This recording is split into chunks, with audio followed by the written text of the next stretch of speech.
Yeah, it's kind of what it's All right, named for. we have started recording. So that's going to be the beginning, is you guys bitching about the download folder. Look, I could either get a cool picture to start with, or I could get, you guys knowing when we're starting, but not both. That's fine. That's it. Okay. So welcome to this recording, which will be placed on YouTube later. Oh God, really? Yes. Yeah, we're going to be on YouTube. You betcha. So, see, I always think it's cooler when you do just, sort of jump in when people are in the middle of a conversation. Well, we just did it. And the conversation is continuing, and people are getting upset that we're not getting to the content of the video. Okay. So, basically, we are preparing to live stream our Vampire the Masquerade sessions, and this is a Prelude video, which is being recorded. Also as sort of an advertisement that these streams are going to be happening on a weekly basis from now on. So, I'll have a lot of the information that I'm not going to think to tell you guys is all going down in the description below. So, if you're confused about anything, probably look down the description and there will be an answer for you somewhere there. Whatever your question is. So, let's start with this actual prelude. We have a couple of people in this call, where there is me, Zach, who is storytelling this adventure. We also have Mary. Hello. And... and what is... Did you get the cat meowing? Yes, that's why I laughed afterwards. So what is the character you are playing? I am playing Stephen the Professor Higgins, who is a 50-ish, 60-ish British gentleman who has been embraced into the clan Tremere. All right. In addition to Mary, we also have David in the call. All right. And why don't you give us the rundown on your character? Oh God, so I'm playing a Malkavian called Ryan Farrell.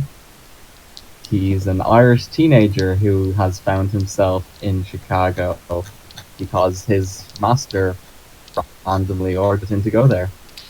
Alright, and we never came to a final decision. Were you unionist or were you nationalist? This is going to be live recorded, the final decision here. Oh no, what? Putting him on the spot. You know what I'm going to do in true Malkavian fashion as I... going. Unionist. Alright. Better in the UK, that is. And of course, in addition to that, we have Stallworth here as well. He is...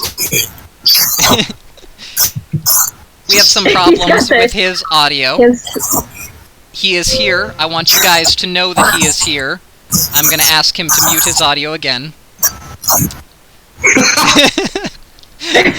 I want you guys to know that he is here. He is listening to this live. He is also playing a character in the game. He is not in this prelude. He will have a separate prelude, which I will upload at a later date. Alright. So, let us get started then. So, this is sort of a remake to a chronicle we already ran, so these players have already played these characters before. But we're basically starting back at level 0, and it's... originally, this adventure was set in kind of the early 90s, and the conceit behind this chronicle is that this is the 2018, television reboot of their version. So it's the same kind of basic story, but a lot of things are changed, and things may not turn out the same way they did before. So if you hear the characters referring to other things that happened to these characters, that's where it comes from. But the universe is completely new, so there is no backstory that you need to be caught up on. Any more than the players do, and I'm going to deliver that exposition now. So, Stephen, you have been living in Chicago for some time after you were embraced by your sire. Okay.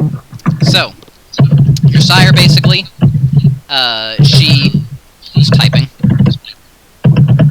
Me, I'm taking some notes. Alright. Sorry. Okay. Alright. So you guys can hear just how much she cares about this backstory. Alright, so, yes, you are in Chicago. You were embraced by your sire. She is basically sort of a international Tremere. She is not tied down to any single chantry. Okay. Is that good or bad in Clan Tremere? Well, it's a little bit of both. So, on the one hand, you have a lot more freedom than the average Tremere does, because you're not tied down to a chantry yourself, although you're also basically left on your own a lot of the time. Right. And she's basically one of the people that gets sent in. The Tremere have a little special word for it, but I have to look in the clan book to find what it is. Basically, though, she's like the secret police of Clan Tremere. They get sent in to check a chantry. Nobody likes me. She gets sent in to check when a chantry, when there's something going on, something that Vienna doesn't like, and she comes in and then dispatches people to report back to Vienna, which is basically Tremere code talk for met the final death. Uh-huh. So did she explain to me why she embraced me? Yes, so she is of the opinion, she doesn't really explain everything to you, but she basically wants you to keep an eye on the Chicago area, and she tells you explicitly, she told you not to trust Nikolai, the regent of the Chicago Chantry. Why she wants you to keep an eye out, what she wants you to look for, is a mystery. Alright. Alright. Here, I type old-fashioned style. And then I'll type my notes later. So I am to keep an eye on Nikolai. Basically just the Chicago area in general. Like, she warns you just not even I don't to trust get... Nikolai. Just don't even get close to Nikolai. Don't get close to the Chicago Chantry. Avoid them if at all possible. So, that's going to be interesting. So that means I'm going to become Nikolai's best friend. Yeah, basically. I assume you'll fuck it up. Alright, so, David.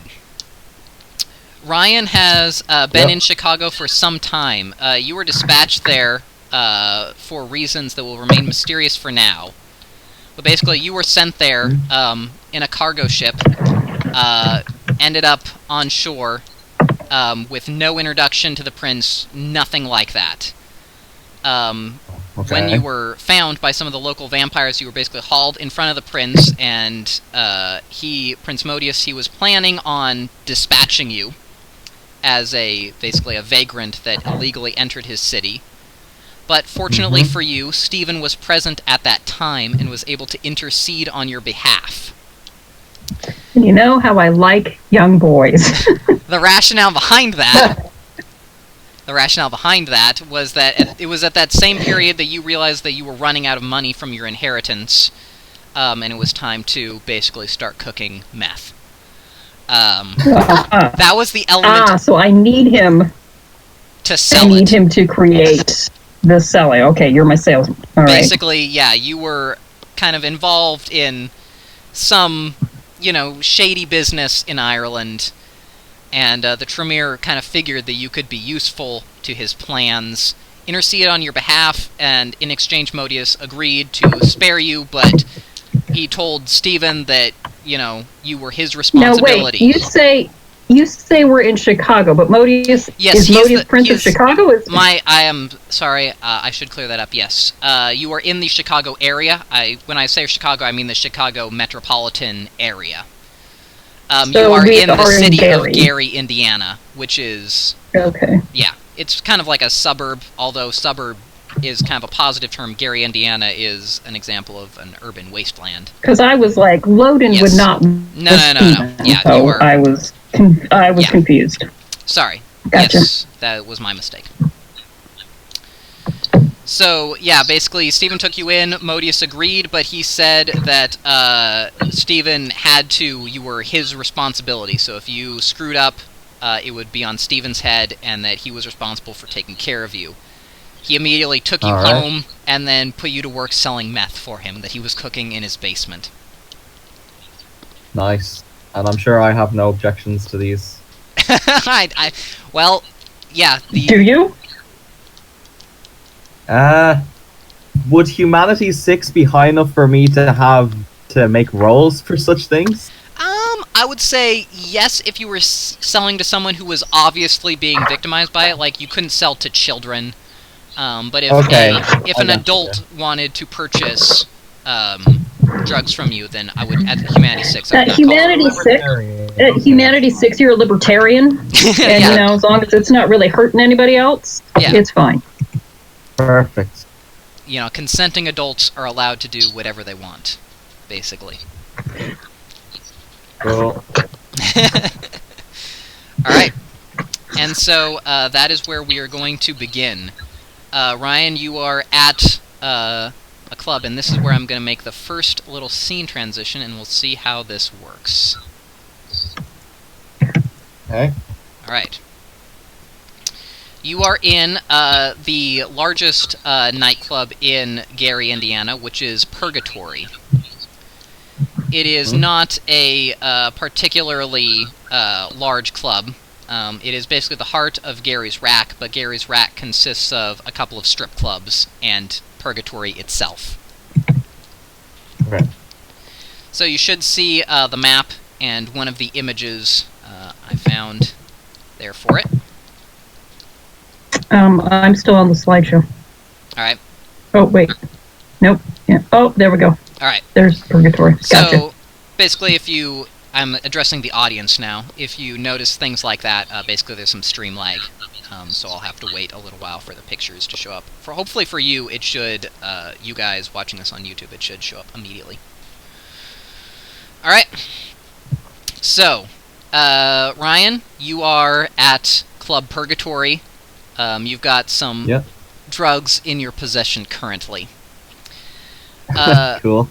In your time there, this has been your regular hangout for a while now, and you have noticed that this place is owned and operated by a kindred, you are almost certain. You haven't had really any dealings with them. In fact, because you're youngish, and you are basically an illegal immigrant, you don't really have an ID that can let you access a bar normally, so the only way for you to get in is to obfuscate as someone who is much older looking and won't get carded. Right. So you have been thrown out of here a couple of times, but because it's always been under an obfuscated identity, basically you just walk right back in. Nice. As someone else. There is a... Yeah. And, It's the perfect. it's the perfect plan. It's the perfect drug deal, actually, because you always look like someone else. Yeah. Alright. So, you're hanging out here. You're selling pretty well, currently. And, Nice. First things first...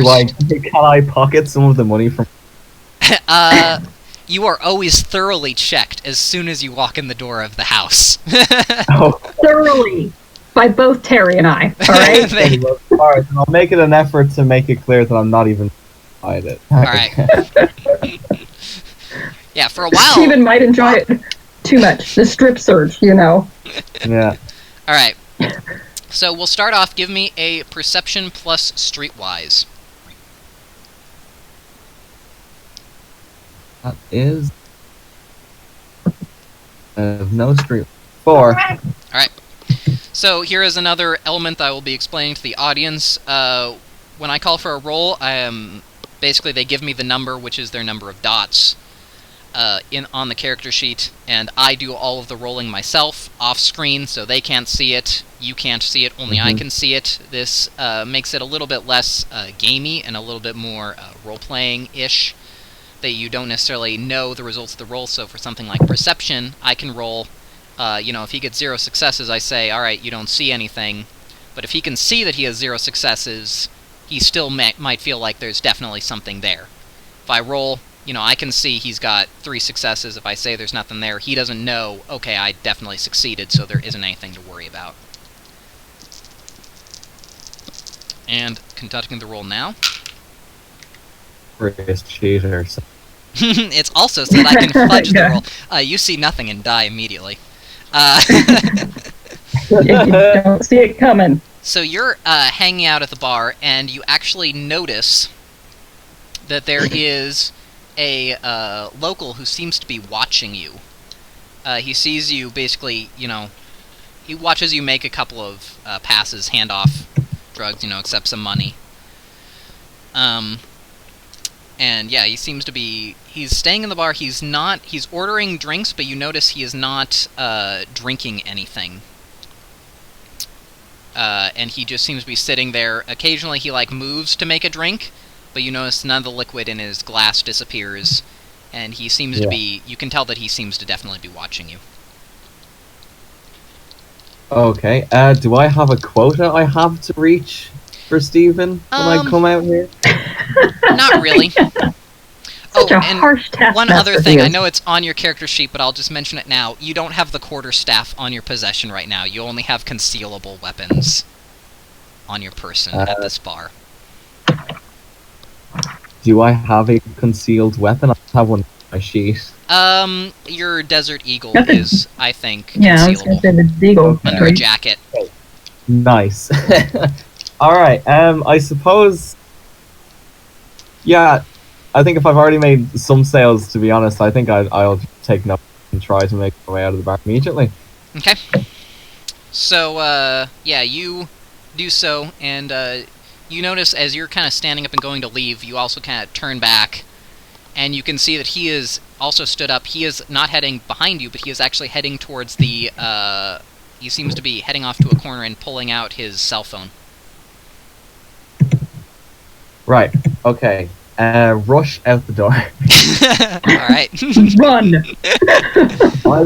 Can I spend a blood point to save up celerity? Yes. Okay, cool. Alright. I'll explain this also for the audience, basically. Because celerity has never been functional in any edition, they keep changing it, but I don't think it's been good in each iHouse rule. Celerity. You can spend as many you have to spend a blood point for each point of celerity you have, and your celerity basically represents the number, it's like a spring being wound up, and it has the number of turns you can have wound up. So if you have 5 points of celerity, you can wind your spring up to 5, but you can keep that spring wound throughout an entire scene, basically. After a scene, if you spent blood on it and you never used it, you wasted it. But, so if you can't spend that many blood points, but you have a lot of celerity, it takes a long time for you to wind up your 5-turn Protean Claws, destroy everything attack. Oh, speaking of, actually, how many blood points a turn can Generation 10 spend? 1.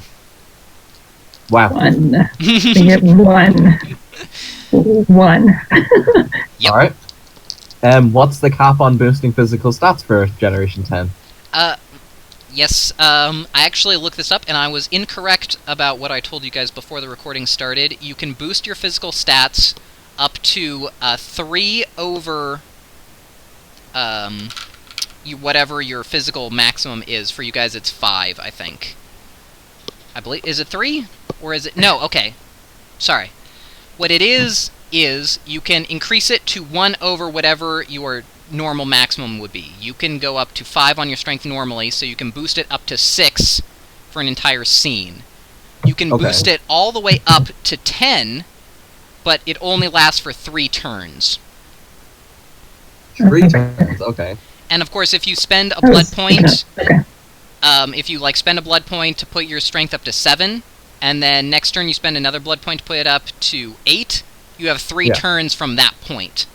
It's not from whenever you first go over your limit, it's from when you last spend blood on your physical stats. So, you could spend it all the way up to 10, and then once you stopped at 10, it would be for 3 turns. Yes. Okay. Gotcha. And theoretically, I suppose I would allow you to spend a blood point at 10. It wouldn't go higher than 10, but it would restart your 3-turn counter. That's like a Not that ton we of would- blood. This I don't know. sounds like- I don't think that situation would ever come up. Yeah, I was going to say, sounds not like- that we have enough blood to do any of that, but okay. This sounds like it'll come up in at least one major fight scene where I we... will actually over the roll for course your of blood the because I fight, forgot to send do that as well. Yeah, I don't. What is our blood? Okay. Yeah. So Ryan's starting blood is 6. Alright, so Reduced I spent down one to for my 5. Steven's at maximum. Yeah. For a Alright, what can you do, second. Yes, I am. All right. So, yeah, you head out the door. Are you trying to? You're trying to go as fast as you can. Alright, so once I'm out the door, I'm going to look for the closest alley or whatever to get out of sight to use obfuscate to go and visit. Okay. So give me a wits plus stealth roll. That is 6. Okay.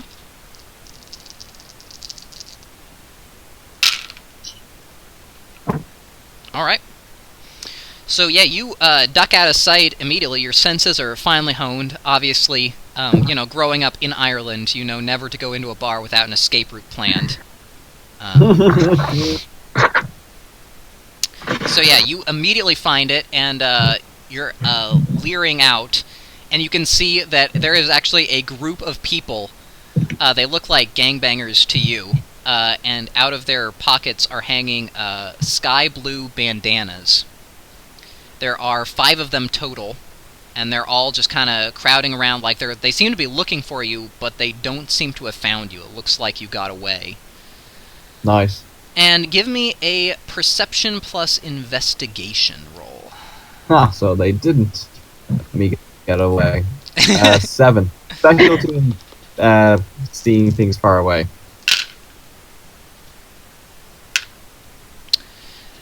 Yeah, you're looking at them. They do seem to definitely have not found you, but you spy something that's a little bit concerning.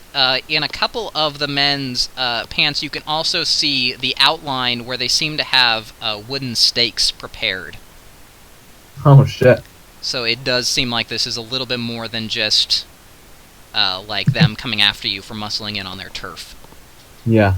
Alright, how far is our haven? How do I usually go back? Your haven is a ways away. Usually what you do, there's usually a prescribed time, although you have Terry's phone number, so you could call him in early. He will show up a distance away. He expects you to basically go through the wasteland, which is just the ruined factories of Gary, and come to see him. And since you're out of Purgatory, I'll switch over to the Gary pictures. Okay. And then basically you just go through like the abandoned industrial areas, obfuscate a couple of times, you know, make sure there's no one following you, and then he pulls up at a arranged location several blocks away. Do we have mobile phones? Yes. Yeah, it's 2018. 2018. Oh. First good mobiles. We probably have smartphones. Yeah, let's see. Okay, I'll use my celerity now to make to get as far away as I can, and then start. Let's see.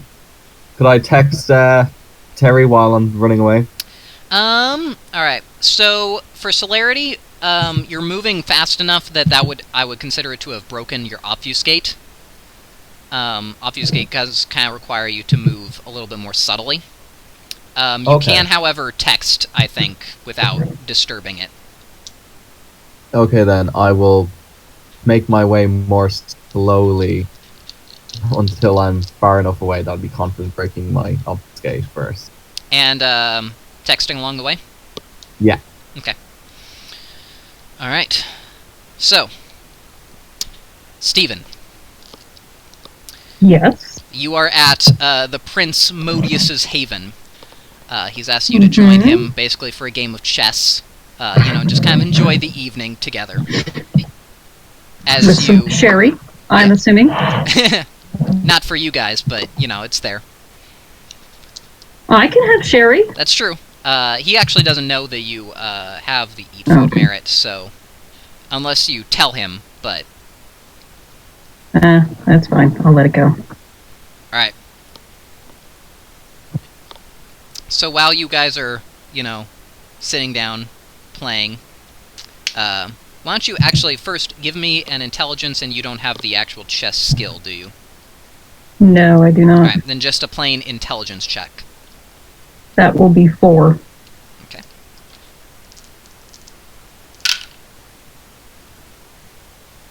Okay. Actually, let me switch over again, because I have a special one for... Oh, no, wait, it's not currently present. Sorry. False alarm. I do have a little slideshow for Modius, but I don't have it loaded up right now. Alright. Alright. So, yeah, you're actually doing relatively well. It looks like you're losing, but you're not. I'm moves ahead of this guy. Modius is very, he's feeling good, basically, about the position he's in right now, which is exactly where you want him to be. Okay, good.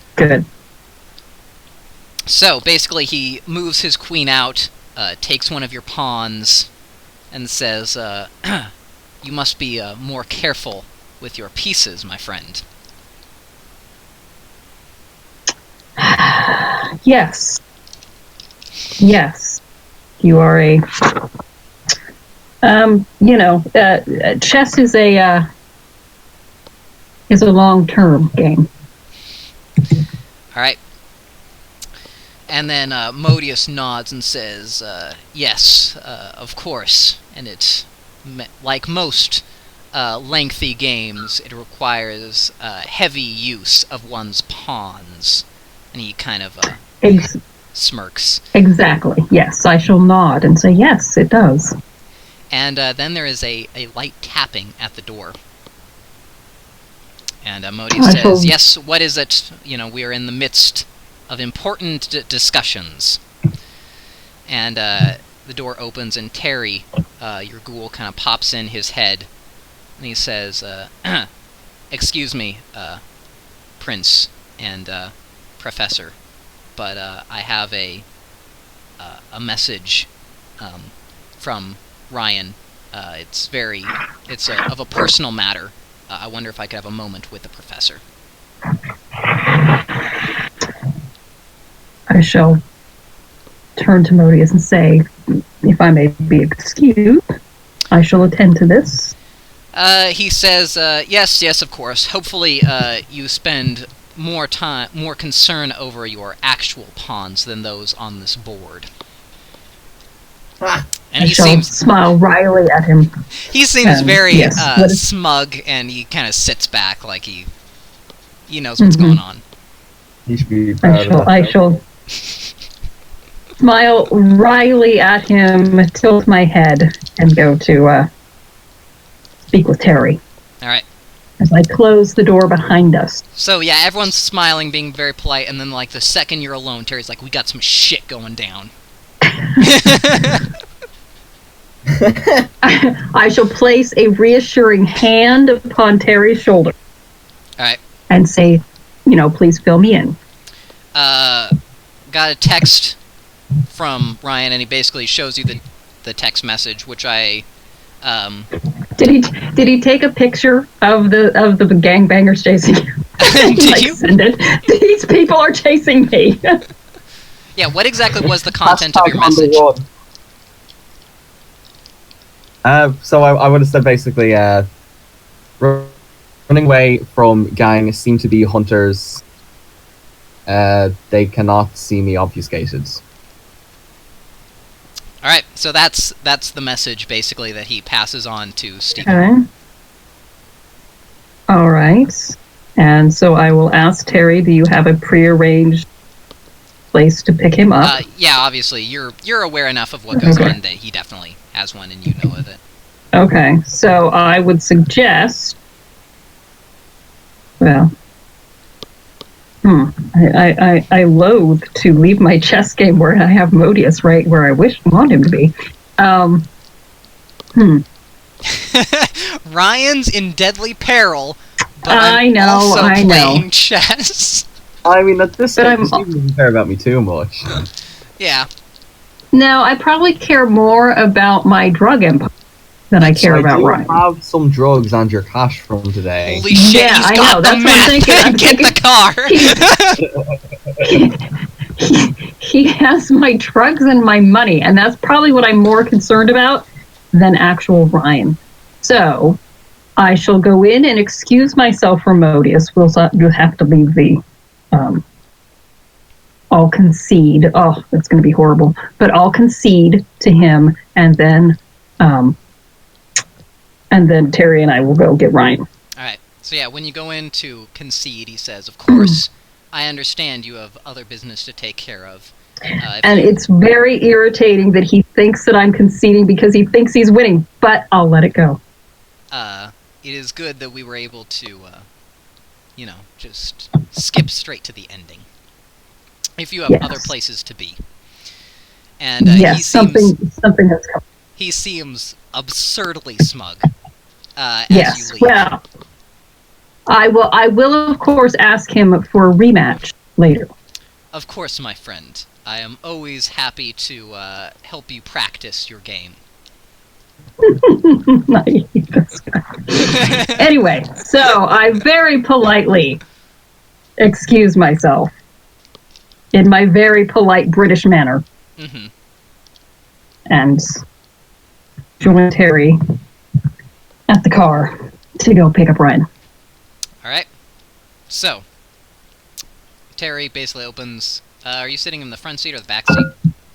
I'll be in the back. Alright, so he opens the back seat for you, he gets into the front, and he drives off.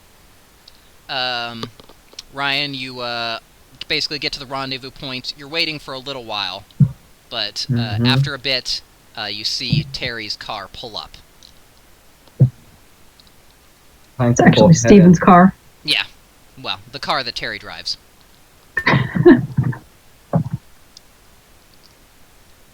Yeah, so I'll head over and... The door will open for you. Nice. I'll take one last look around me, I guess, before stepping Alright. in. Yeah, as you get into the car, you can see that this is a little bit different than the usual pickup. The professor is in the back seat. Whoa. So yeah, Staring at you. I didn't know you cared so much about me, Steve. as soon as the door is closed, Terry pulls out and basically just kind of starts driving around, just basically keeping you guys moving while you guys talk. So, Okay. report, young Ryan. Well, I was doing the usual business, making some deals when this guy at the bar was eyeing me up way too much, so I decided to just take no chances and leave. And I head into an alley, obfuscate, and I see a bunch of gangbanger-looking fuckers, and they're holding wooden stakes. So, that wasn't any usual visit. They knew. I see. Interesting. Walk out of there after that. I didn't see them. They didn't seem to be able to see. Seems like I got away, but... And they seem to know you specifically. Very I don't know interesting. about knowing me specifically, but, well... But they seem to be able to tell that you were kindred, yes. Very interesting. A gang of hunters in Gary. Never heard of that before? Is that a thing? Yeah, this has never happened before in Gary. There are obviously a lot of criminals in Gary, but for the most part, they are basically mortal owned and operated, and they don't seem to know anything about the supernatural whatsoever. Well, then I suppose that'd be something you'd be telling that Prince guy. Yes, this may be something to bring to me. But possibly we should find out more. Want me to head in there again tomorrow? To see if they can... So they didn't seem to be able to see through your invisibility. Sorry, what was that? So they didn't seem to be able to see through your invisibility. I was wondering if they were able to see through your obfuscate. If you went in there as a different person, if they just had some sort of tip-off that the guy selling drugs was a vampire. Or maybe. So if there's a third that- party involved, we'll see how it's going. yeah. I'm thinking that huh. So yeah, maybe we need to do a little so what do I know about this? What do I know about the club and the people who own it? And All right.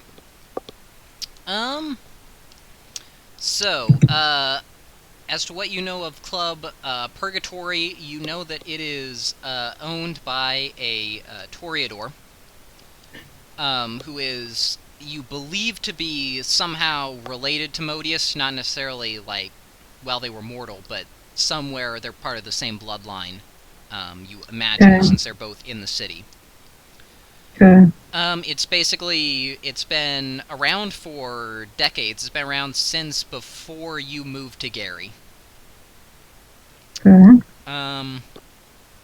Yeah, and that's about all you know. It's kind of the heart of the rack, but you don't usually do your feeding there, I assume, being an old Englishman. The club scene and the strip clubs aren't really for you. Well, not if they're Yeah, obviously. women anyway. So no. Yeah, not unless they cater to my proclivities. And yeah, in Gary, none of them do. None of them do. Alrighty. You have to go to Chicago All right. for that kind of action. I would have to go to Chicago for that sort of vice. Alrighty. So, yeah, probably Modius is my only, because I really don't know anybody else, do I? Go talking about for this sort of thing. For those sorts of things, not really. Pretty much Modius. You know of some of the other... And he should probably, as the prince, he should probably know that there are hunters about. Yeah, you know so that about he can some of the warn. other kindred in the area, but no one that you know would really be interested in helping Is with there this.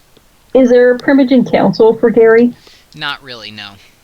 Okay. It's kind of informally, there are people that Modius consults with. You're actually one of them, but there's no official Primogen Council, and the Primogen has no real power. It's just some advisors. Modius doesn't really have that much power either. Gary's, you know, obviously, there's nothing really there to rule, so... Right, just the few handful of vampires and we just sort of put up with him. I get you. He's a very hands-off prince, for the most part. Oh, but still, he's probably the central guy there, so... Alright, so I will send word to him that maybe we should have a discussion. Yeah. I've learned some things and that he should probably know about. Alright. Mm-hmm. I don't know, what time of the night is it? How late are we? Well, the bar was still open. By the time you're driving around and deciding this, it's probably around, after midnight, probably closer to 1 a.m. Okay. Plenty of time. So there's plenty of time. So maybe, so if Terry could drive us back by the club and maybe we can catch a glimpse of these guys? Yes. If they're still about? Are you sure you want them to know what our car looks like? It's tinted windows. They're not, I mean, he's just going to drive down the street. We're going to be looking out. They're not going to know anything about us. Yeah. They're not even going to know it's you. Alright. So Whatever Terry you is say, focusing on the driving, but the two of you still inside can make perception plus alertness rolls. Okay. 4 for me. Okay. 6 for me. Specialty, I guess.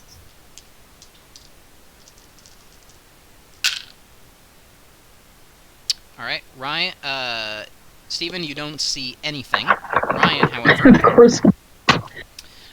you you spot them very well. Yeah, you see they're shining out. It's like those guys, you idiot!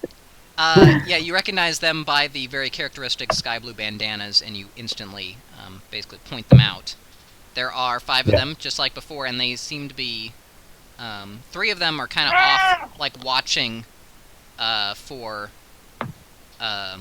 anyone who might run up and attack, but 2 of them, the guys that you saw with the stakes, are talking to another individual.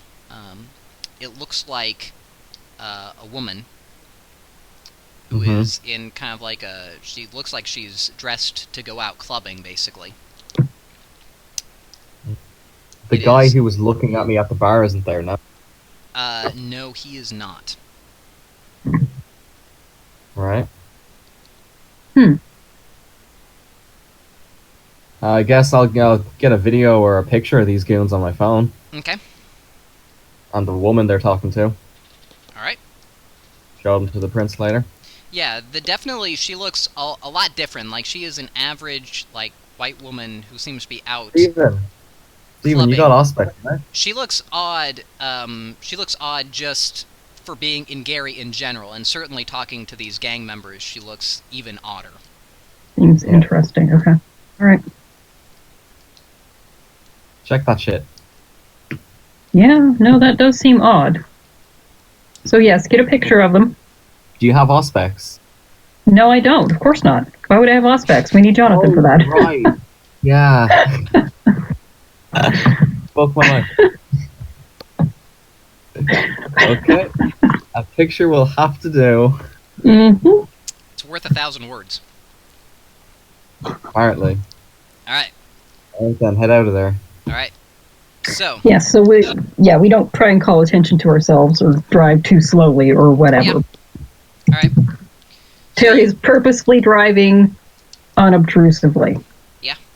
So you guys go past. They don't seem to be looking out for, like, cars or anything like that. So you're able to get past, no problem. And, yeah, you get away. Okay. Well, I don't really know what else to do. I will ask Ryan to hand over goods. How did he do? Do we have enough money for whatever this month? Yeah, I could do with some more cash, you know. Yeah, well, then you need to sell more, don't you? Shit. Alright, so... You know, I mean, grow some balls, Ryan, okay? So I've been watching Breaking Bad to try and get into character for Steven here. Yeah. Listen, I got it out of that situation without a scratch. You should be happy. Yeah. I mean, there were a lot of ways... you did bring the meth and the bunny back to me, so that was good. I said this Prelude episode, it could go any number of ways from there, and you picked the one that had the least excitement. In it. You know, I was surprised. I was waiting for the Malkavian to walk over to the table and go, "What are you looking at me for?" I had to prepare for that eventuality, yes. Well, so that's the thing about being Malkavian, is that when you're predictably insane, it's not interesting anymore, is it? Yeah. Right. Good point. No, I was, it's good. It was a fine choice. I was wondering which way you'd go. All right. So, and you said you wanted What to he go... should have done, gone over there, slammed his fist down. What are you looking at me? And then just took off running. All right. So, let's see. You said you wanted to go to the prince? Yes, if that's appropriate. Right. If Modius doesn't have some sort of corridor thing he does. He lives not too far away from your haven, so okay. You guys pull up. Does he know where my haven is, or does he have the public version? He has your post office box. Okay. All right. So yes, we can drive back to his where he receives us. All right. Yeah.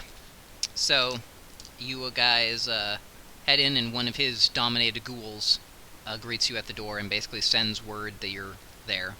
What is it that you say you're there to do? Well, I have important news to report. All right. There's been some activity. All right. So the ghoul nods and basically goes in, and then a few moments later he says, "Follow me," and he leads you guys in to the main sitting room.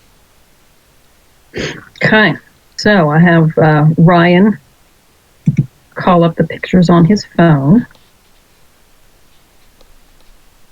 and I'll say, Modius, we apparently have some hunters in Gary. All right. So he takes a look. He seems kind of mystified by the smartphone that Ryan pulls out, but he hides it. And as you kind of swipe through the pictures you took, he says, "So what exactly are you showing me?" These men have attempted to attack Ryan. They do carry wooden stakes with them. They apparently do not have the ability to see through auspex or obfuscate. And are you has anything like this happened in Gary before? He kind of considers. Nothing like this. Who is, and he points at the woman, he says, this woman? We don't know. She does seem a bit out of place. I believe I know exactly what is occurring. And he waits a Do moment. you mind? Yeah, he basically waits for you guys to ask him to go on. And yes, please go on. I have reason to suspect if she is dealing with these gang members, this cat, this woman,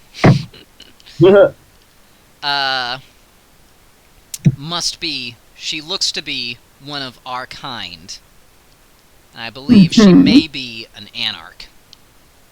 I have never seen her before, but she is showing all the signs of Anarch behavior. The way she is dealing with the lowest dregs of mortal society, and the way that she is using them to hunt down loyal members of the Camarilla, and he, gives a patronizing smile to Ryan. These are all signs of, Anarch activity. So what do I know of the Anarchs? What am I aware of? In my neonate status. Yeah, so you know a little bit about the Anarchs. Mostly they want a more democratic vampiric society.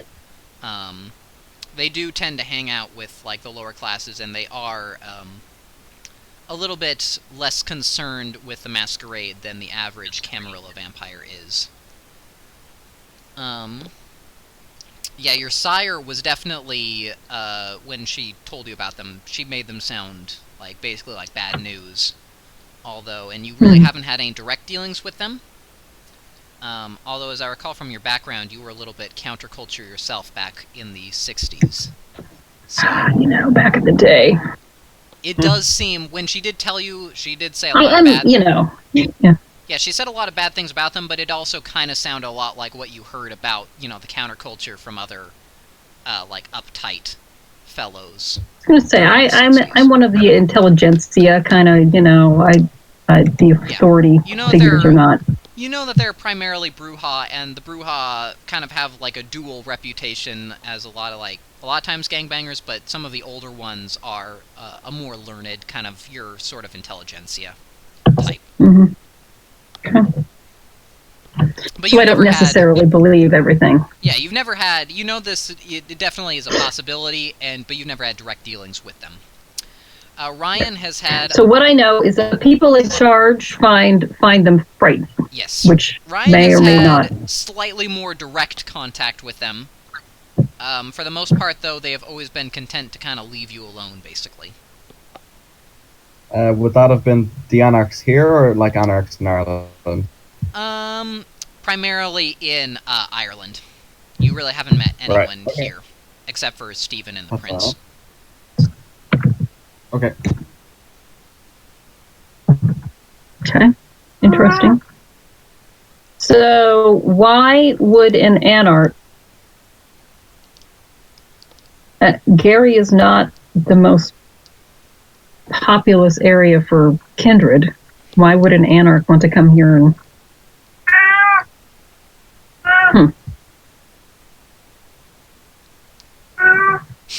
Anyway. The cat is not loud enough I can hear it in stereo.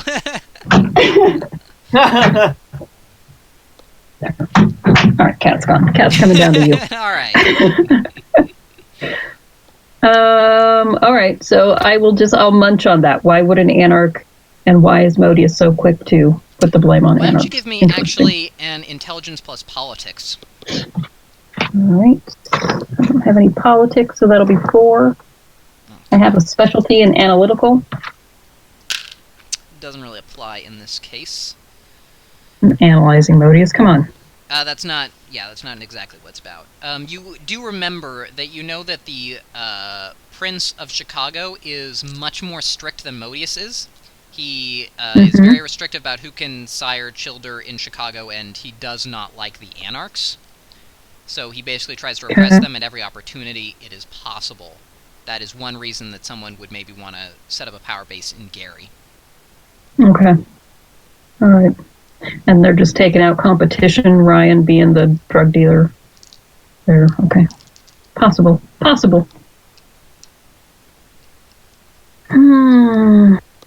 Taking notes on my phone. Stephen taking notes on his phone. All right. So after Modius has finished saying that, he says, I have a very important task, which will grant both of you great prestige within the city. Within Gary. Yeah, you don't need to make a roll. Basically, prestige in Gary is absolutely worthless. It's nothing. So Stephen and Ryan share a veiled... a negative. Yeah, exactly. Ryan actually is... You really don't have that much experience with the Camarilla upper echelons.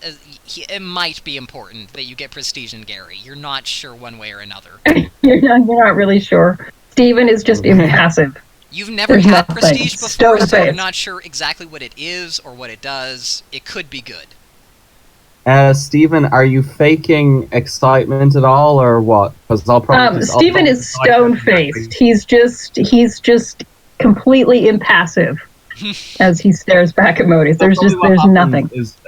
Modius says that, and then Ryan immediately looks to Stephen, sees his blank face, then Ryan resumes a blank face. I wish for the two of you to investigate this matter.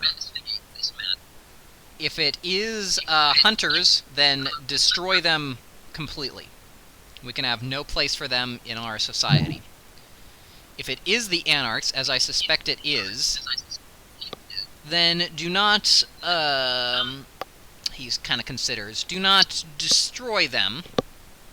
However, make it clear that any sorts of Anarch activities within Gary itself are strictly prohibited. If they remain here, they must present themselves to me and must refrain from any violations of the traditions. Let's see. I see. Great. How did I know we were going to get this? Anyway, as you wish. All right. Okay. So he kind of nods and kind of waves his hand to kind of dismiss you from his presence. He's feeling, he seems to be... Why don't you give me perception plus empathy rolls, both of you? Cool. That would be 3. 4. Alright.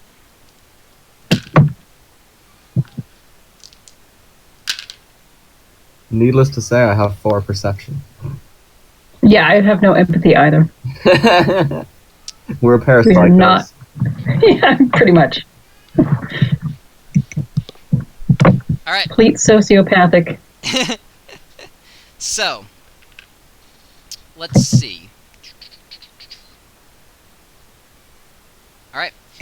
So yeah, you guys both kind of look... He looks like he's feeling pretty good about himself. He seems like he was kind of... He doesn't seem really concerned about the mission he's giving you. He seems more pleased that he just has the opportunity to kind of give commands and act like he's in charge. You get the strong impression that he's probably going to forget about this mission, like, the second you guys leave. Yeah. Wow. And Stephen sees a possible opportunity to, to do something. Protect his home, to do something. All right. Because there are... so how many other vampires do I know of in the Gary area? You know... I know the Toreador that burns the Purgatory. Yeah, there's the guy who runs Purgatory. There are some Anarchs who are basically on, presumably, hiding out from Loden. There is Prince Modius. There is a couple of other sort of elders that seem to have been here for a while. There is a Gangrel, a Nosferatu, and a Ventru. And that's about it. You also know that Modius has a child as well. Okay. Do I know her name? Yeah. It's Alicia. I mean, do I know Alicia? Yeah. Is that okay? Yes. And then Gangrel, Nosferatu, and there was a Gangrel, a Nosferatu, and what else? And a Ventru. Ventru. Who's the Ventru? You don't have like contact information for any of them. You just know that they're there. Okay. Like, because Modius doesn't like hold like these come and he doesn't talk to him. Yeah. Like nobody pays attention to him other than right. Yeah, basically a couple of times he'll basically call people to his mansion, basically like with you, to talk about things. That's kind of the informal primogen, like I said before, but there's no like big meetings of everyone together. Okay. So Stephen's going to look at this mission as sort of a way to prove himself to himself, I think. All right. Okay. And Ryan looks on it as something that Stephen told him to do. Pretty much. That's probably, that's probably exactly. Yeah, pretty much. Exactly how that works. Okay, so, got to deal with these whole Anarchs. I have no idea how to go about doing this. So, all right, so how much time do we have left in the night? It is around 2 o'clock at this point. It is like winter, so you've got, several hours. I got some time. Left. All right, so, I don't know, maybe we need to get one of these guys and ask them questions.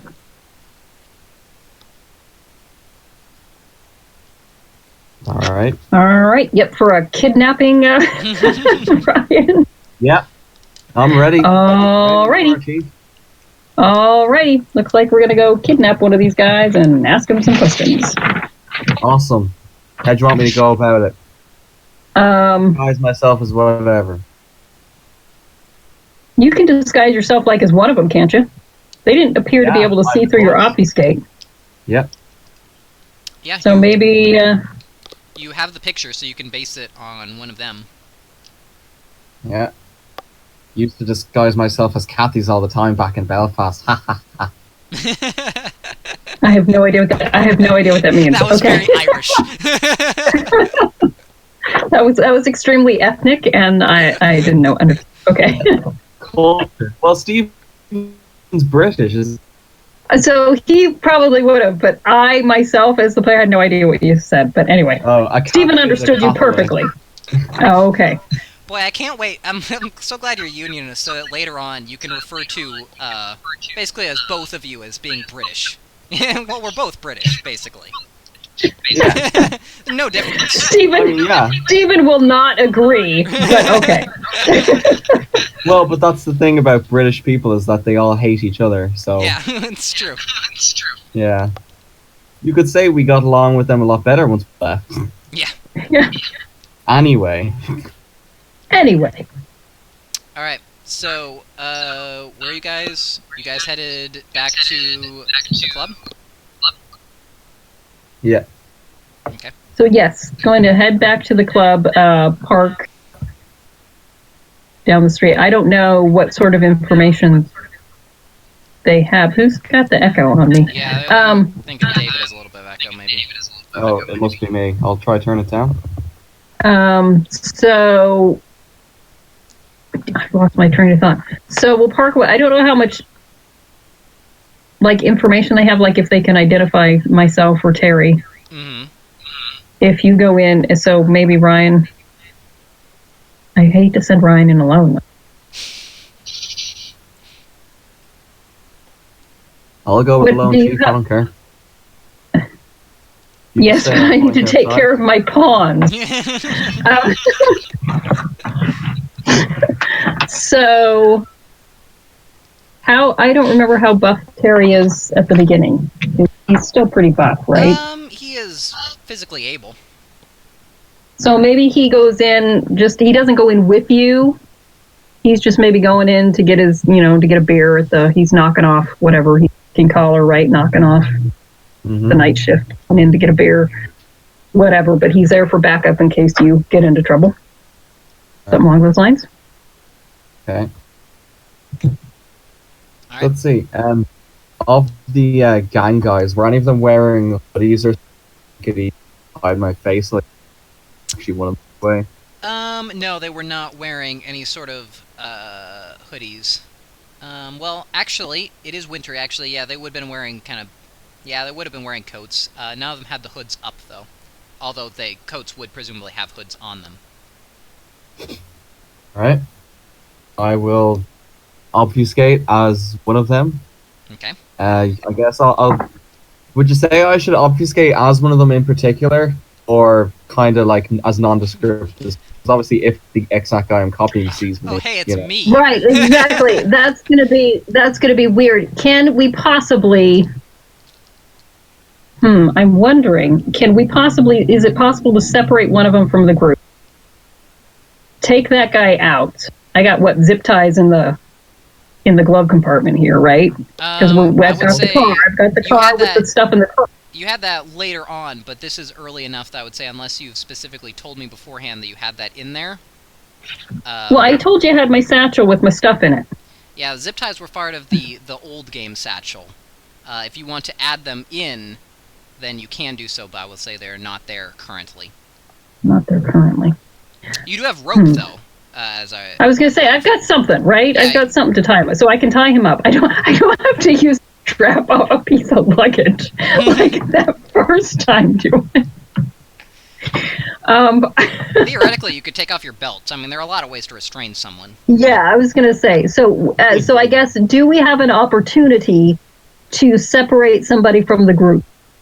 You'll have to go in and see if you can do that. There is no one standing outside the bar. Oh. Okay, so maybe that's our way. If you can separate somebody out from the group, we can restrain him, and then you can go back in as him and pretend to be the. Although they're going to find out, you're going to have to run away anyway.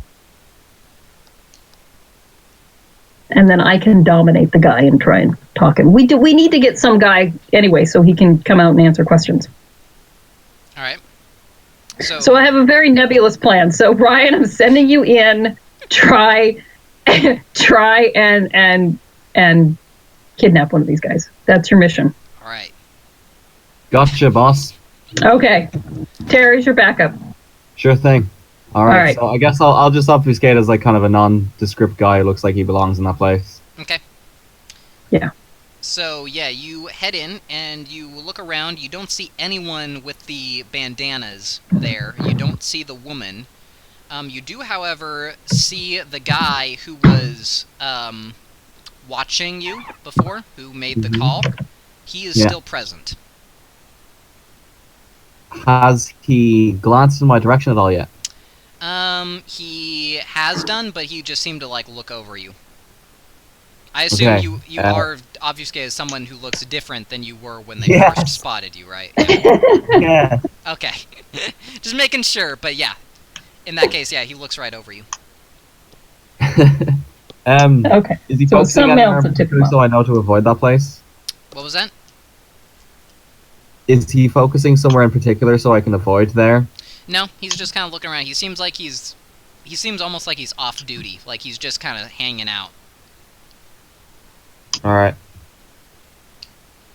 So alright. Try look for the gangy guys. Yeah, give me a perception plus investigation. Actually, 7. Perception plus alertness. 6. Okay.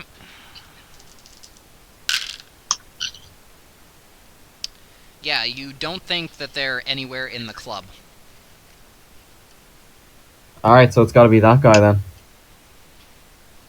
Terry's with me, yeah? Yeah. Yep, he's at the bar. He's not with you, but he's in the bar. Okay,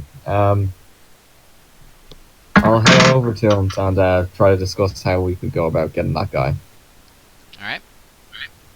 Yeah, so when you're over there, he's like, alright, what's your plan? Well, he's not budging from that spot. Yeah. We could just wait until the night ends and try to come out eventually. We can try to see what we can do from there. Alright. What do you think? Sounds like a plan. You could also go out, come back in as one of the gang members since you know they're not here right now. That's true. The main problem with waiting until the bar closes is that probably other people will be leaving with him. Right. So you could go out, Yeah. come back in as one of the gang members and be like, gotta come help us with something. Like, try and say, Right. you know, so-and-so has summoned you. Yeah, You know, okay, I you think, know. alright, I think I got an idea. Alright, so I'll sit it there, yeah. Alright, you know, change your plans. Stay in here and keep an eye on things. Alright. When you see a guy on his own walk in who looks like one of those goons from before, it's me, okay? Okay. Alright, follow my lead. Alright, so I head out. Alright. I'll change my obfuscate once I'm on my own. Okay. Do you want to back in. obfuscate as one of the guys who had a stake, who was talking directly to the woman, or as one of the other guys?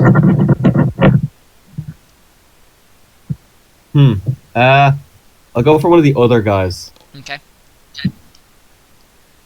Alright, so I'll walk in. Okay. Okay, I'll head straight for the guy, kind of purposefully. Look like maybe I'm in a rush. Okay. Alright, does he see me approaching him?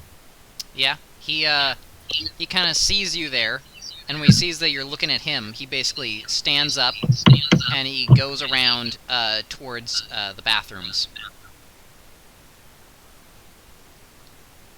Okay, I start I start following him in from, you know, kind of a distance, but not too much. Alright. So he... Okay, Yeah, he goes up, he checks the men's room, then he goes over towards the women's room, tries the doorknob, and it opens, and he goes in, and then he kind of looks back out and kind of like motions for you to follow. Okay. That's I'll not follow. I'll just trust that Terry's gonna follow, I guess. I don't want to look suspicious. Alright. Yeah. So these... I will spend the blood point on celerity. Alright. So, these, and you're down at 4 now, right? You walk into the women's bathroom, it's all the guys. Bathrooms in this place, just to make it clear, they're not like... They're like, there's one bathroom inside, like you lock the door. It's not like okay, so it's not like multiple bathroom. stalls. There's not like rows of urinals or anything like that. Oh, right, There's just okay. these 5 gang members in there. Hi! Welcome. Yeah.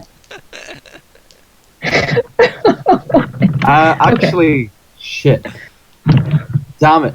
I should have set my phone to record or something. It's too late now, isn't it?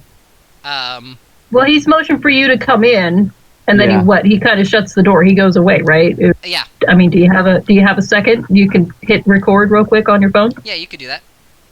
Alright, I do that. Yeah. Should be fine. So you... You've got to remember we have these smartphones now. I know, it's so weird to have You have smartphones, isn't it? 1,000 Holy more cow. options now. It absolutely changed the dynamic of the whole fucking game. No wonder we all... Alright.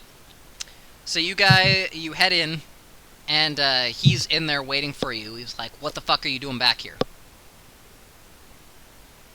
You gotta come out. We got some... You heard what she said. Yeah, but listen... And where the fuck alright, is Tony? I don't fucking know. That's the problem, right? You gotta come out and see this. See what? The guy, he's back. What did Fred say about this? Brett, I don't know. I haven't seen him. You haven't seen Frederick? No, he left first. What the fuck? He didn't leave at all! What's going on? Listen, dude, alright? You gotta... There's no fucking time. Just follow me. We gotta go and fucking help the other guys. That's not my job. I don't do that. You motherfucker, you're gonna fucking help now or not, or I'm gonna fucking kill you. He actually laughs like that when you say that. I pull out my gun and aim it at his head. That's how... What was that? I pull out my gun and aim it at his head. Alright. So, first off... Where is she? Give me a manipulation. Oh, man! Give me a manipulation plus intimidation. God damn it, that didn't work at all. 4. Alright. He just brushes the thing aside. He's like, you know those things don't work on my kind. Okay, now we know he's a vampire. Hmm. And then basically... Ryan.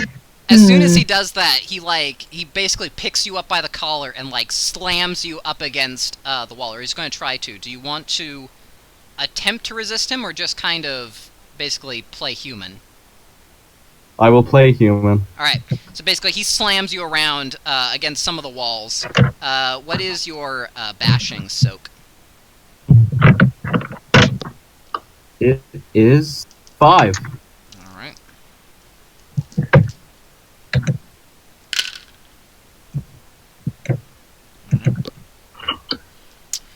Yeah, alright. You take 2 points of damage, normal damage. Okay. As he basically, like, you know, smashes you around this place. He says, don't you fucking pull a gun on me again, piece of shit. So I'm in charge, not you. You don't tell me what to do. Alright, now where is it you said you needed me to go? Cunt. Alright, and where is the car located? It is, I assume, probably pretty close outside, maybe like a block away. I don't know. Where is it? Where it's Sort of around the corner. We didn't want to be too obvious. I gotta take a bathroom break. I'll be right back. Surely we parked somewhere isolated. Okay. Since we were planning on kidnapping someone. Yeah, like an alley I nearby. was entering in the direction of the car. Okay. So, he... let's see. Yep. So he kind of goes with you, and when Terry sees you guys head out the main entrance, he kind of slowly sidles behind you. He kind of positions himself. You're leading him basically, and so Terry kind of positions himself behind, so that you've got a guy on either side. Good. And then let's see. All right, so he leads you around to the alley where the cat is. It's ambience. Yeah, it is. It really is. All I right. hate the ambience, but it is ambience. Alright, so he leads you outside. There's basically a car waiting. Steven's inside it. And he's like, what the fuck is this? And Terry, acting on his own initiative, basically puts his gun up to the back of this guy's head and pulls the trigger. Yeah. And I will pull out my gun and also shoot him. Alright. So you're going to have less of the advantage of surprise, so I'll actually require a roll from you, but we'll see. We'll handle Terry's first. Sure. Alright. Would I be able to survey the damage before I decide whether or not to use the celerity I charge? Yeah, I'll announce kind of the results. Cool. Announce the results. Competition, I see. Okay. So yeah, basically, he put it, like, right up against the back of his head and just, like, pulled the trigger. It definitely, shook him for a loop. He is not, like, disabled or anything like that. But he seems, to have a little less brain matter than he did previously. He definitely, like, roars and, like, turns around on Terry. He seems like he's still definitely in fighting shape. Alright. Actually, wait. How does it work with the deagle? Can I shoot twice if I have celerity or not? No, because the gun has a rate of 1. Okay, but I can shoot once and then bash him in the face, yeah? Yep, you can do that. I will do that. Alright. Do you want to aim at the head? Is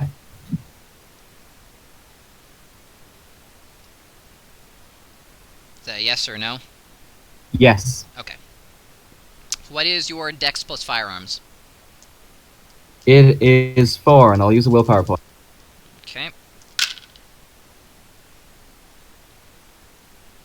Alright, you do hit. What is the damage on your deagle?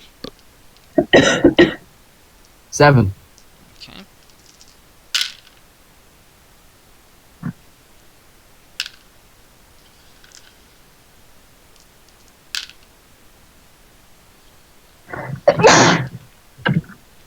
So yeah, you also blast him in the head, and he then, like, he's basically taking it from both sides right now. You can use your celerity action if you would like. I'm in the head with the deagle. Okay. So, what is your dexterity plus Melee, melee, melee! melee? Yeah, okay. 7.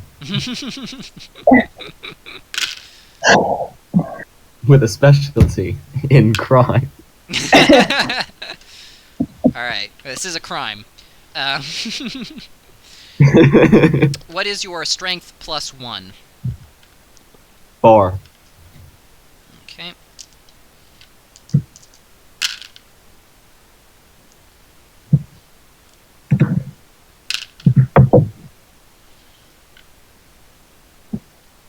Alright. So yeah, he is basically still up, but he is kind of severely wounded. He's basically just gotten, like, blasted from both sides, you know. We never really went into initiative, but he's pretty surprised. Steven, if you want to do something, you can. Yeah, if I can I try and dominate him? Yes. So, Into- you get out, catch him by the eyes, and what is your manipulation plus leadership? That is 5. Okay. You could also use, I suppose, intimidation if you wanted to use Wait, that instead. I have a +2 to that because I'm a natural leader, if I remember correctly, so I get a +2 roll to that, so Okay, it's actually so 7. 7. Okay. Yeah. I gotta remember my +2. Okay. Yeah, basically, he is messed up, and you tell him, just stop for now, I assume? Yeah, submit. Alright. Yeah, he doesn't really spend a willpower point to resist you at this point. He is injured enough that he just kind of accepts that's probably the best thing to do. Alright, so we'll tie him up. Needless to say, you guys were in an alley near the bar, and you did fire guns. There's no one here right now, but... I know, so we're gonna get in the car and drive away, and Ryan and I will tie this guy up. Okay.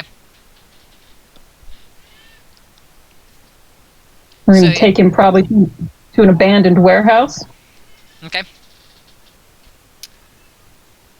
Alright. Yep, so you find basically a place nearby that you can use, and you bundle him out. Okay. He is still basically under the effects of your dominate. He's not resisting you yet. Okay. So I will find a chair or something and tie or hog tie him or however I want to do that. Incapacitate him. Alright. And then I will attempt to dominate and just question him. Who's he working for? Why is he in Gary? Okay. And this Why is he with put up a little bit more of a fight for.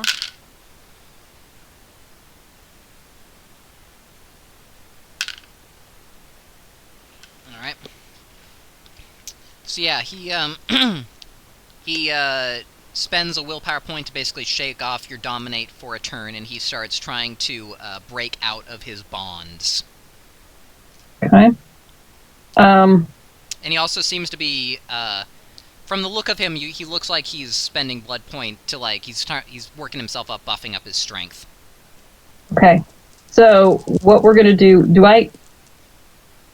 will you allow me to have a wooden stake in my satchel, or do I need to find a board somewhere and break up? You'd have to find a board, yeah. So, if Terry wants to do that, I'll send Terry out to make a stake. Okay.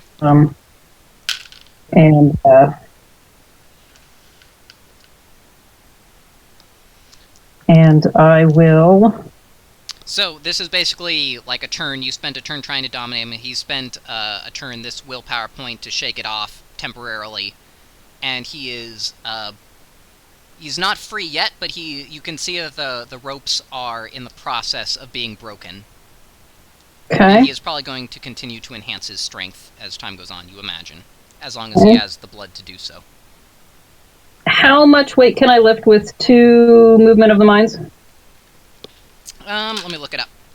It's not quite a human weight. It's a little bit less than that. It is...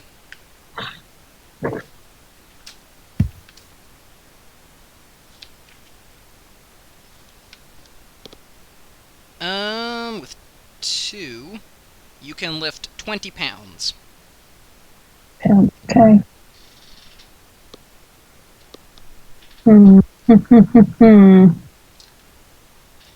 And, basically, yeah, so Terry runs off to go find a stake. You tried to dominate him. He is trying to break out his bonds. Ryan, what are you doing this turn? What should I do? It is up to you. This guy is trying to break free. Where are we? Where did we drive off to? An abandoned warehouse. Yeah, we're at a warehouse. You want me to shoot again? You may need to. That would hamper him. It would. It would. I said it would hamper him.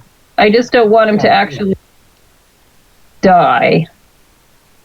But if he's healing up, and if he's healing up as quickly as he's healing up... No. Do we keep the staff in the van? I could have bring it with me. Yeah, you've got that. I'll spend the blood point on strength in the face. Okay. So, you're gonna hit him automatically, but you might get extra successes. So what is your dexterity plus melee? 7. Specialty. Okay.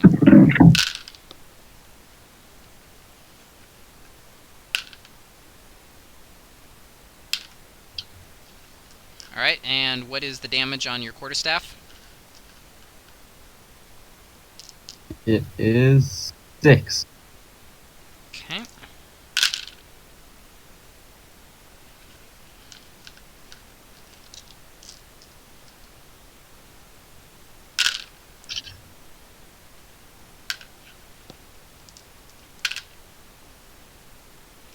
Okay. Yeah, so you jam it in his face. He seems a little bit injured, but not, like, grievously wounded. Alright, so we're back around to Steven. What are you gonna do? You can try and dominate him again if you like.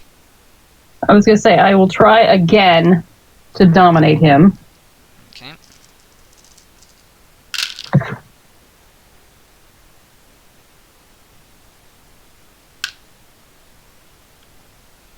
Okay. Yes, this time you are a little bit more successful. He's basically, you know, he's getting hit in the head, and Terry runs back up with a stake, so this time he does decide to calm down. Okay. So, I will once again ask him who he is, who he's working for, why he's in Gary. So he kind of looks at both of you, and he kind of spends a willpower point to regain his action for a turn. He says, "If I tell you, you let me go?"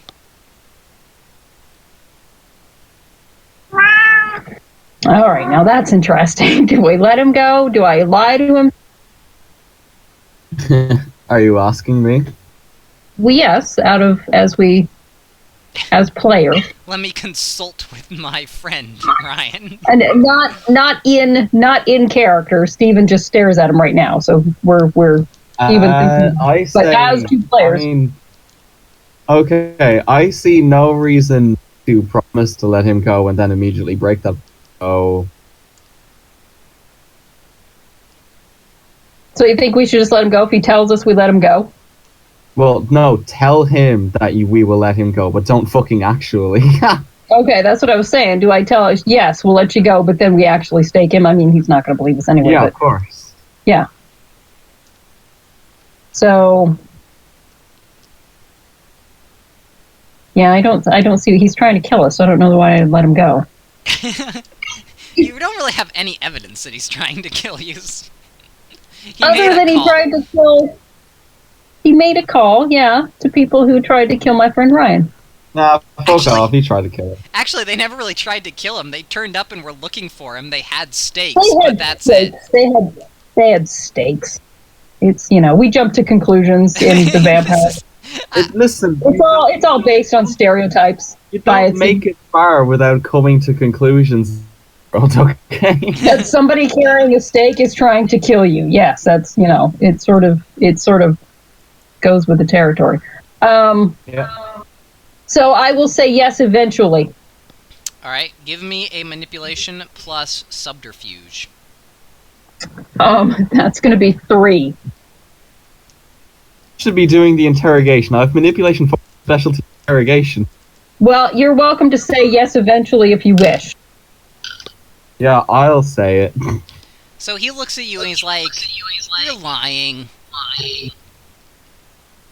Why did you bother asking then? Well, I thought maybe you would. I'll whack him in the face. There you go. All right, give me a strength plus intimidation. Damn, why does Ryan not have intimidation? 4.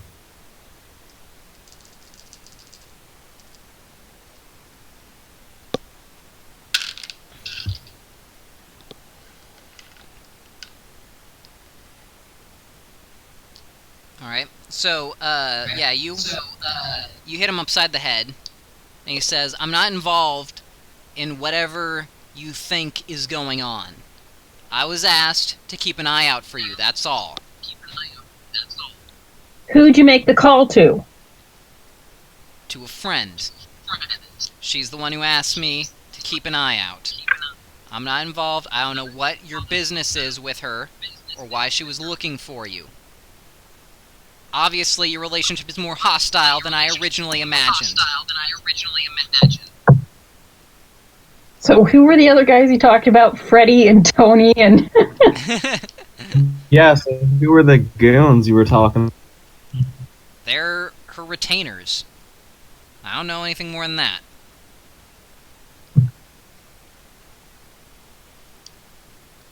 Yeah, so are you part of the Anarchs? Alright, so he kind of looks up at you. He's dressed in, like, a leather jacket, and, he's like, "What the fuck do you think?" Okay. Looks like Sabat to me. I say we research him immediately. So what did you want with Ryan? I didn't want anything with Ryan. I didn't even know that Ryan was his name. I was told to look out for someone who was dealing in the club. She wanted to speak with that guy.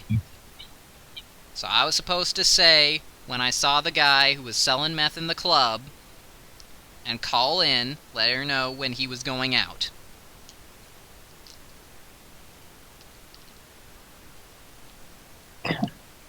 Any other questions? Alright, does he appear to be lying? Give me a perception plus empathy. I'm sure this will be 4. good. Wow, that's...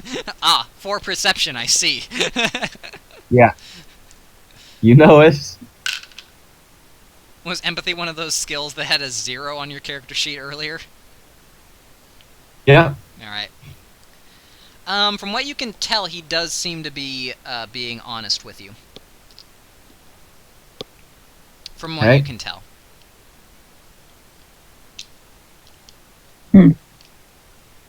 Mary, how high is Stephen's... Stephen's what?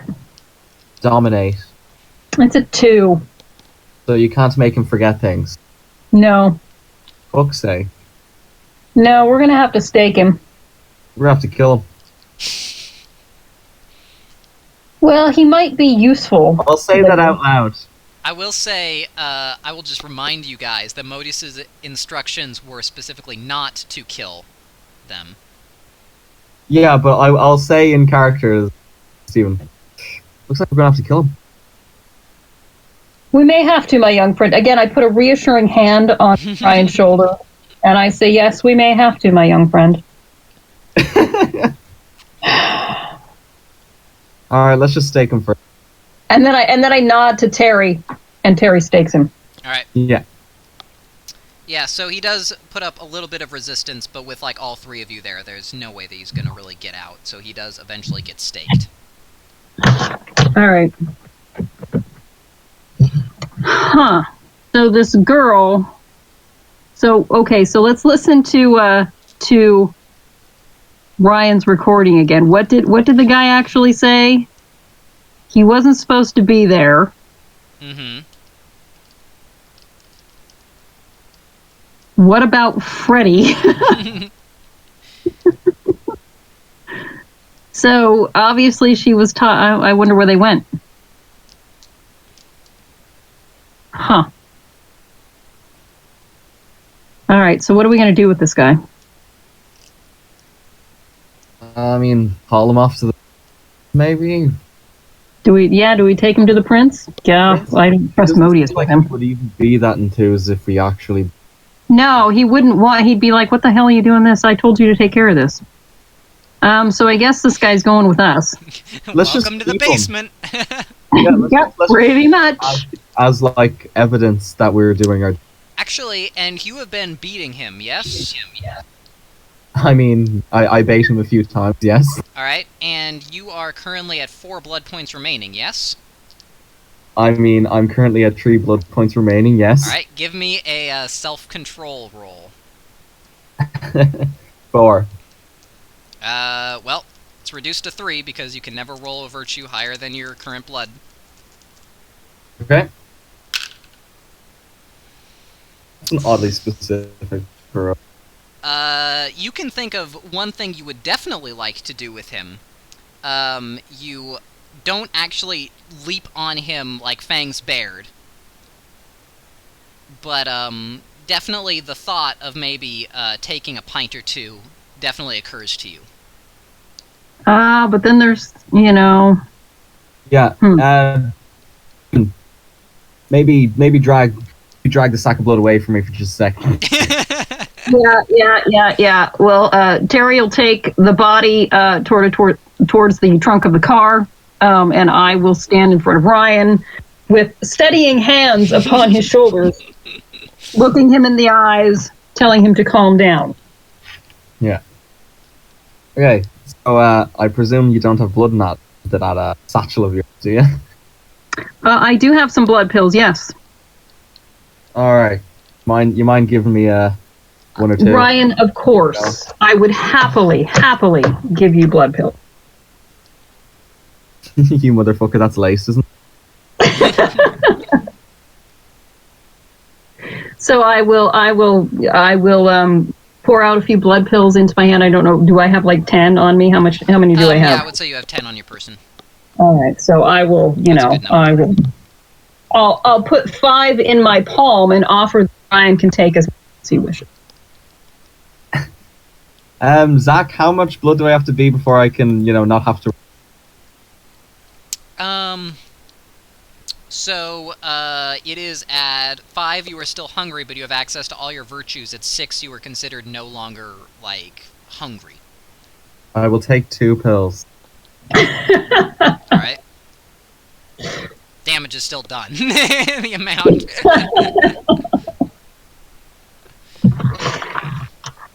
Alright. Oh, that's true. For the blood bond, it doesn't matter. I'll take them all. Fuck it. I'll take 5. Well, I just remember how blood bonding works. So if that is what Steven's doing, it does make no difference. When you're blood bonded all the way. Yum!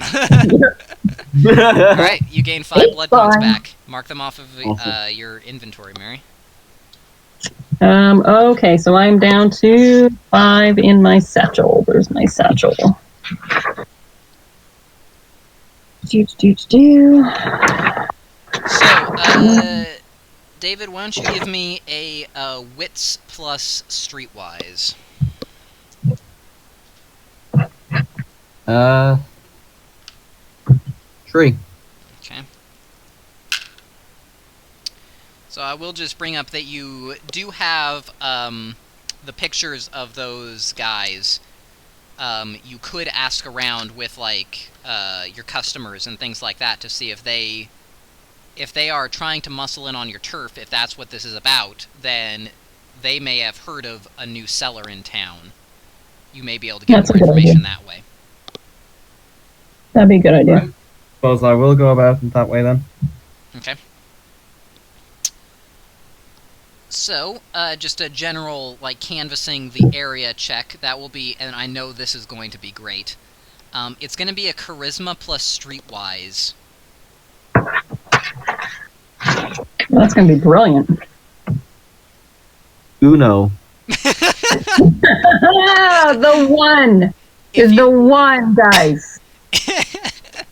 Yes. The old faithful.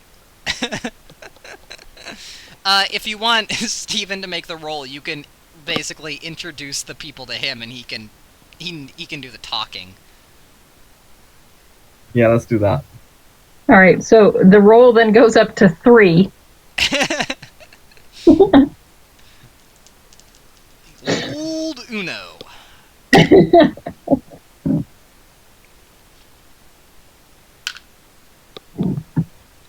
All right.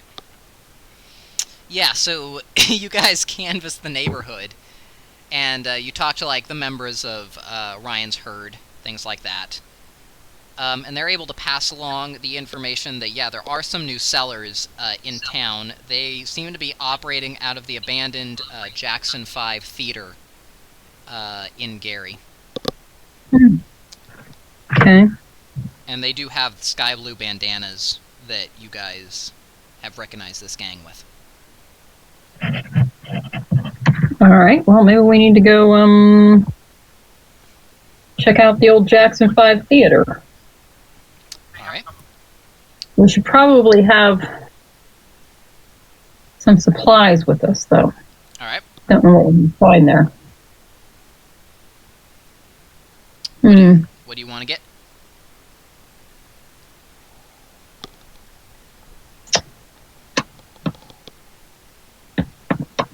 Well, let's get some steaks.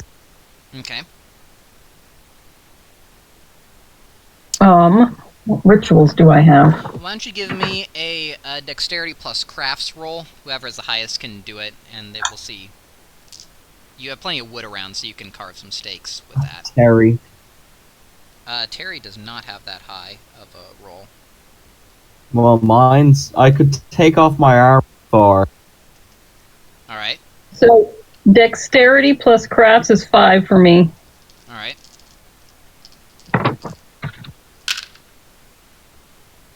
Yeah, you're able to get the steaks easily enough. You whittle with my pocket knife. pretty much. I'm sure Steven has a Swiss Army. I'm sure he does. I'm putting that in my satchel. So we got... I have my gun on me, right? Yep. My Webley. In my shoulder holster, in my jacket holster there. Okay. I don't know. Do you think we're gonna have to fight? Well, probably. We just kidnapped one guy. I don't know. How do you want to play this, David? Not sure.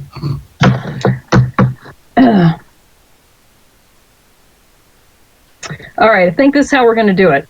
Steven's going to go up there, knock on the door, pretty much say, I heard you wanted to talk to me. And, you know. So how far am I along in my chemistry lab at the mansion? I mean, you've got a fully functioning lab because you have to use it to cook. Okay. How long would it take me to come up with some sort of explosion or gas sort of incapacitating thing? Do I need to go like the next night, or you have to move? You have to wait until the next night if you want to do that. Okay. So, do you think we can go in with just our guns and some stakes? Or do you want me to perform some chemistry? What do you think, David? I mean, I don't see any reason not to prepare better before we head in. Okay. So what exactly do you want to make? You already have Lure of Flames? I do not have Lure of Flames. Okay, so something that could start a fire would be nice. Yeah, well, what I want is something that's going to explode on contact. Like, if we can throw it on the ground, it'll explode. Like, jarring motion makes it explode.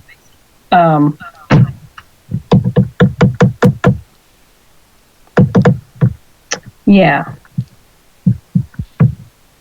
So the question is, what would that be? So obviously my mercury fulminate could come in handy here. Yeah. So if I can, it depends on how long you're going to say that takes me to make. What is your intelligence plus science? That is 8 with 2 specialties. Although I don't think biochemistry probably applies here. All right. It's more of an inorganic chemistry sort of a thing. Okay.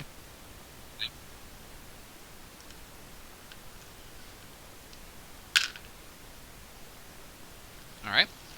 And what is your dexterity plus crafts? That is 5.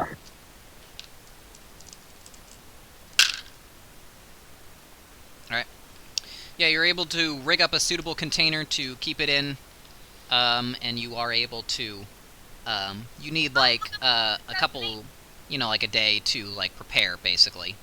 But a lot of this stuff, you can get it set up, and it will, like, prepare over the course of the day. Terry can take care of anything with instructions while you guys sleep.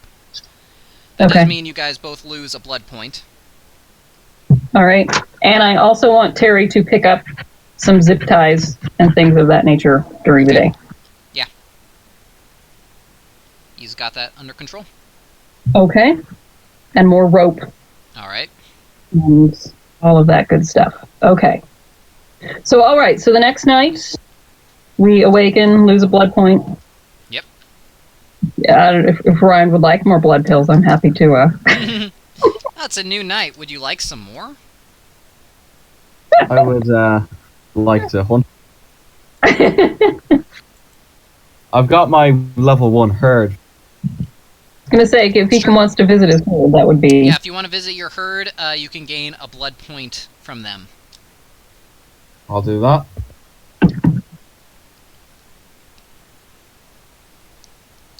And spend some time hunting. Okay.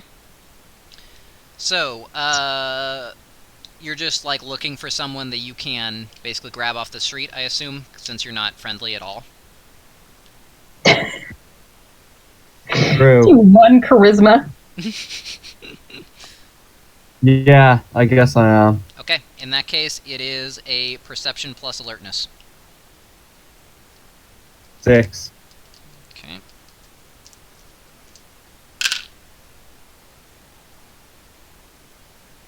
Alright. And then you're just dealing with basic humans, so just give me a straight strength plus brawl. 6.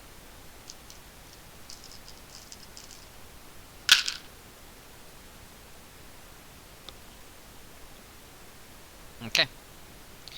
So basically, just under the guise of sort of a mugging, basically you just grab someone off the street, rough them up, take some blood off of them while they're, you know, dazed, and then just, you know, throw them back out onto the street. Well, I mean, I could take their money. Yeah. So, Nah. actually, it would probably I'm make not more thinking that. sense if you did take their money, because otherwise they're going to wonder why they just got beaten up for no reason. Yeah, but I have 6 humanity.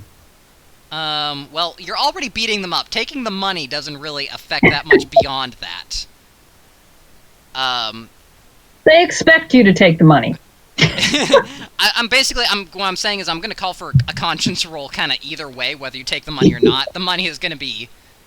I'm gonna take their money. Okay. At least then you can somewhat justify to yourself why you've Oh, beaten them wait, up. don't American credit cards, like, not have passwords on them? They get cancelled. You probably won't get too much out of them. But if I use it before it gets cancelled... Yeah. Take their credit card and shit. Alright, you get the credit cards. You get $40 worth of cash from your string of muggings. Yeah. And what is your conscience? 2. This isn't too far below what's acceptable for you, so... Yeah, you pass. Ha! You know. Alright, can I make my way to an ATM machine? Yes, you can. Alright, how much do I get? Alright. So, let's see. What is, your strength plus athletics? 6.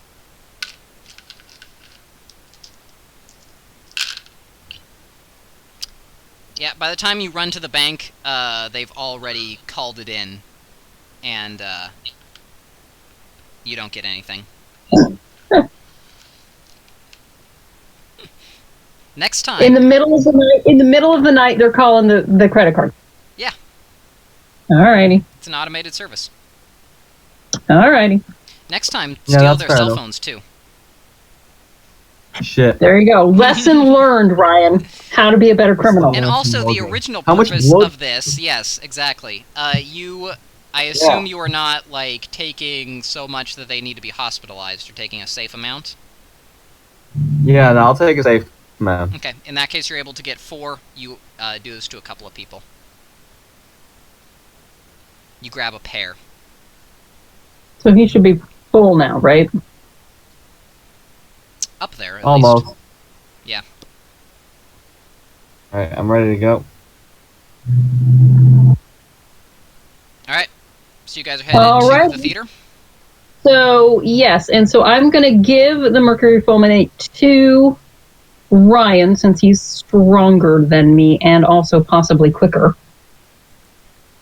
I have celerity, so I'm definitely quicker. Yes. So, You're an old man. so the instructions are to throw it so that it explodes, and we can escape, should we need to. Okay.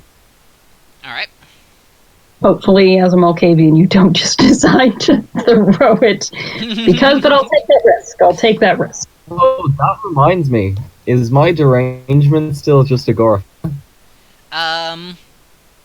If you wanted to adapt into something else, that is something we can definitely talk about after this session is over, but as of right now, yes. Yeah. Okay. Alright. So, you guys approach the theater, and at this point the stream lag should be catching up, and you should be getting the shots of basically what the interior looks like. The exterior, it's got like a sign outside saying that, you know, Jackson 5 Theater, there it is. It's on mine, eventually you'll get it. Okay. There are a couple of people kind of milling around outside as you're approaching, and give me perception plus streetwise, both of you. 4, 3, 2, 1. Alright, we're So- fucked. You kind of, as you're kind of driving by initially, you do notice them. They're milling around, and they do have the bandanas. It looks like they are lookouts. And additionally, Ryan, you also notice that up on the roof, it looks like there's another guy kind of looking down. So anyway, Terry pulls the car around, like, a few blocks away, and stops. Alright, well, I'll let Steven know that I spotted a lookout on the roof. Okay, possibly a sniper. You want me to take them out first? Because I can do that.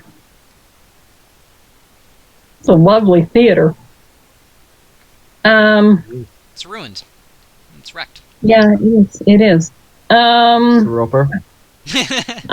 Can we take them all, or do we just want to walk in and say you were looking for us? Do we trust that they?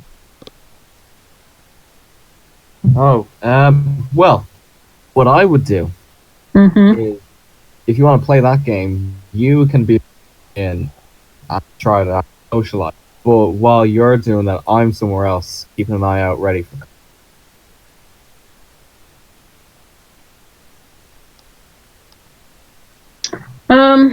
So, like, I get on the roof, right?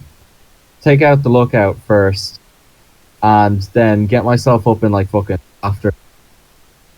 And I'll be literally invisible. So, you know, pretty cool. So yeah, you could go in obfuscated behind me. Yeah. Yeah. Yeah. Yeah, let's try that. Yeah, let's fucking do it. Okay. Alright. Zach, is there a next door building? Yes, there are. And are they occupado?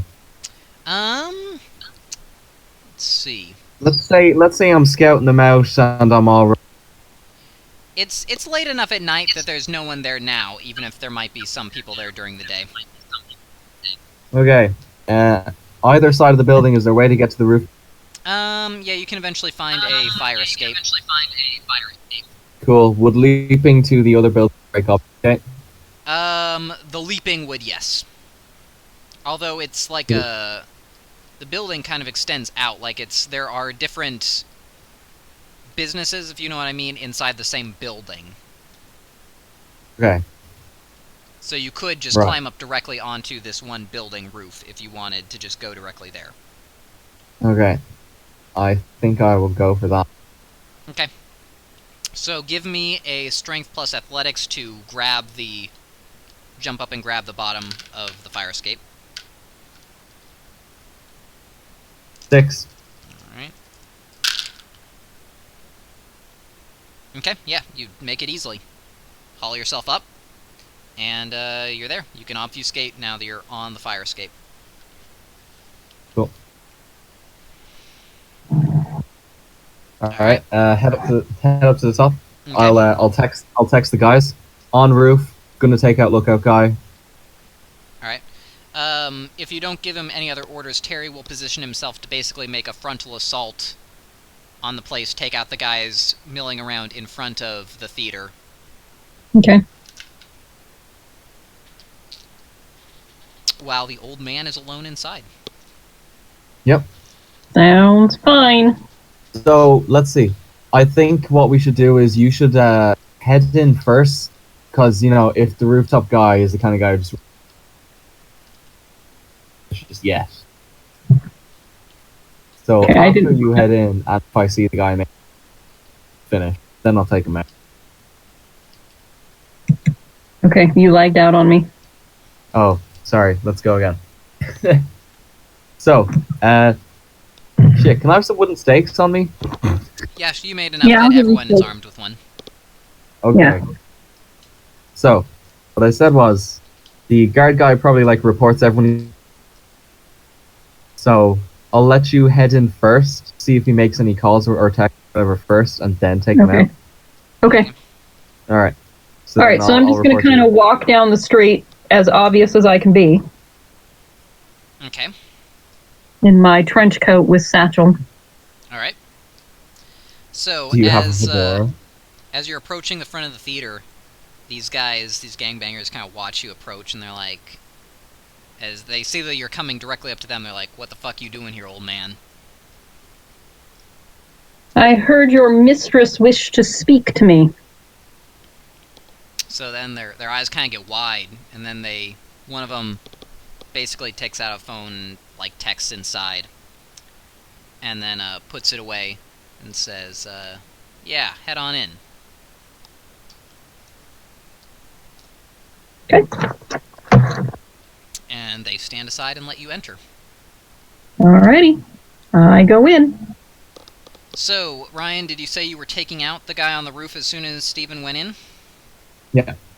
Alright, how are you doing that? If I stake through the back, I can reach the heart, right? Yeah. Alright, sneak. He is alone on the roof, right? Yes, he is the only one. You do need I to will get check for anyone. at least 5 successes on the damage roll in order to stake in one hit. I'll spend blood points to get up to 6 strength. Okay. Let's see. Do I can, like, is there a time thing I have to wait until I'm charged up enough, or what? It takes, I think a round is like 6 seconds, so you will have to wait like 18 seconds to get up. Like, to just spend like 3 blood points or whatever, but, I mean, Steven's walking through a building, so there's not that much of a time constraint. Yeah. Okay. Cool. So let's see. Strength. Then what will it be? Strength plus melee, right? It would be dexterity plus melee to hit, although since you're obfuscated, you're gonna hit automatically. It will just be your strength plus 1 as damage. Strength plus 1? Yeah. And that's 5 successes that you need. Spend more blood. Alright. That 10 strength thing we talked about at the beginning. Yeah, and said it's would never come happening up. now. Came up, guys. Yeah, fuck it. Good thing I filled up on blood, eh, lads? Yeah, there it is. Gotta make sure this fucking goes well, you know? Alright, I'm at 10 strength. Stab the cunt. Alright. I will give you a dexterity plus melee to see if you get any extra successes that might add to this. Sure, 7.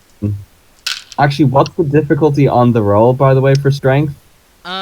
It is at difficulty 6. I will spend a willpower point since the odds are in favor. Okay. For the damage roll, that is. Alright, so it is your strength plus 1. What is, that? 11. Okay. And a willpower point to spend for an automatic success. Yeah.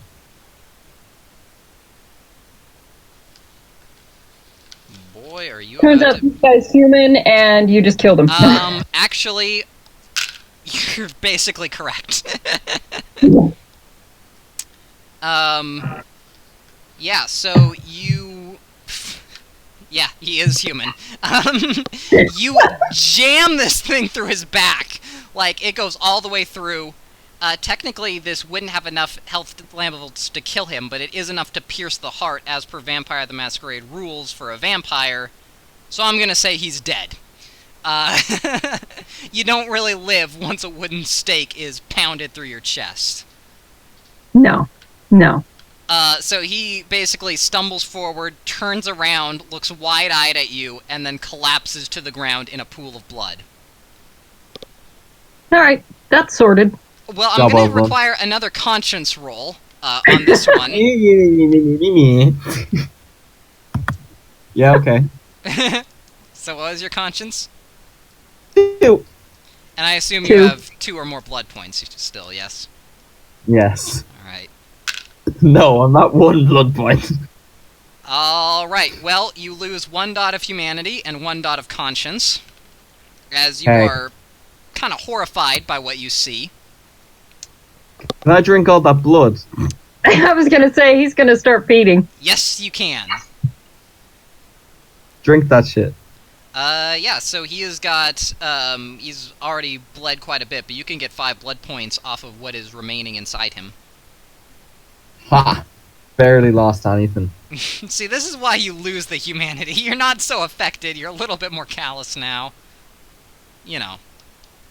I'm taking Ryan in bold new directions. Yeah, I guess so. Yeah, okay. Anyway, so let's see. So there's blood all over the place now. Yes. I still might as well try to make some effort to put the body somewhere that will drive away. Okay. I mean, it's on a roof. It's already fairly well hidden. Yeah, I was gonna say until they come up. But I mean, this guy got on the roof somehow, right? I'll try spot whatever path he used to get on the roof. Okay. Yes, there is an entrance from inside that leads up onto the roof. Is it like a door? Yes. Is the door like closed? Yes. Oh, okay. So I do this thing where I open the door, and does the door come outwards or? As you try and open the door, you find that it locks. It is locked from the inside. Oh, check the guy's body. Does he have keys? No, he doesn't. It looks like someone from inside probably had to open it to let him back in, possibly the second shift. Does the guy have a wallet? Yes. Take that. Alright, you gain another $20. Does he have a credit card? Yeah? Does he have a phone? Yes. Keep that shit. He's not calling anyone! No, but it's always nice to have an extra smartphone. Although, you know they can track you with that, right? It's the phone of the man you just murdered. No, not if you take the battery out. So you take the battery out? Yeah. Well, I was gonna say they may text him Yeah. as part of the gang. You could pretend to be him for a while. Everything's perfectly alright now. We're fine. You see anything up there, Freddy? All fine here now. Nope, off here. How are you? Yeah, so I'm trying to think. So I think having it on me is probably the less risky since Okay. I can respond to text and stuff. Fair enough. So I'll do that. Okay. Okay. So the door is locked. Can I attempt to pick it? I have 3 security. Yes. What is your dexterity plus security? 7. I will take my armor off to get rid of the penalty. Okay. His bike helmet, that's his armor. He doesn't have the bike helmet yet. You should have told Terry to go out and get one if you wanted one. Good lord. Yes, you are able to open it up without really any difficulty at all. Alright, so I'll do the thing where I open the door from the side, then escape back, and then step the door. Okay. Is there someone on the other side of the door waiting for me? No. Alright, what do I see? A hallway? Pretty much, yeah. Alright. Stairs down, probably. And at All this, right, I think this is a good spot to switch back over to Steven, I think. Who's gonna die because you're fucking around on the roof? It's like, well, we're all friends here since no one's been hurt yet about that. Oh yeah, I will, the last thing before we switch, I will report my successful mission. Alright. God above, you've got the mercury fulminate, you need to get into the theater with me. Yeah. That's Alright. what I'm texting. So, you don't have the opportunity to text. Basically, you hear like a little ring on your phone, but they take you into the main theater area, where the woman is sitting on the stage, waiting for you. And she seems kind of surprised as you enter. And she says, well, this is certainly an interesting face you have acquired. But perhaps you can drop your obfuscate, and we can speak to one another directly. Okay, so she's expecting Ryan. She does not realize that Stephen, the Professor Higgins, is behind He's an idiot. the drug dealers. Okay, so she'll simply say, Steven looks down to his little bracelet, the WWRD. What would Ryan do? this face suits me just fine. Alright. I am actually going to very briefly stop to use the restroom. We are still recording, though, so I hope you two have very interesting conversations while I'm gone. Alright, let's Okay, talk so Ryan, quit fucking around on the rooftop and get down here and help me.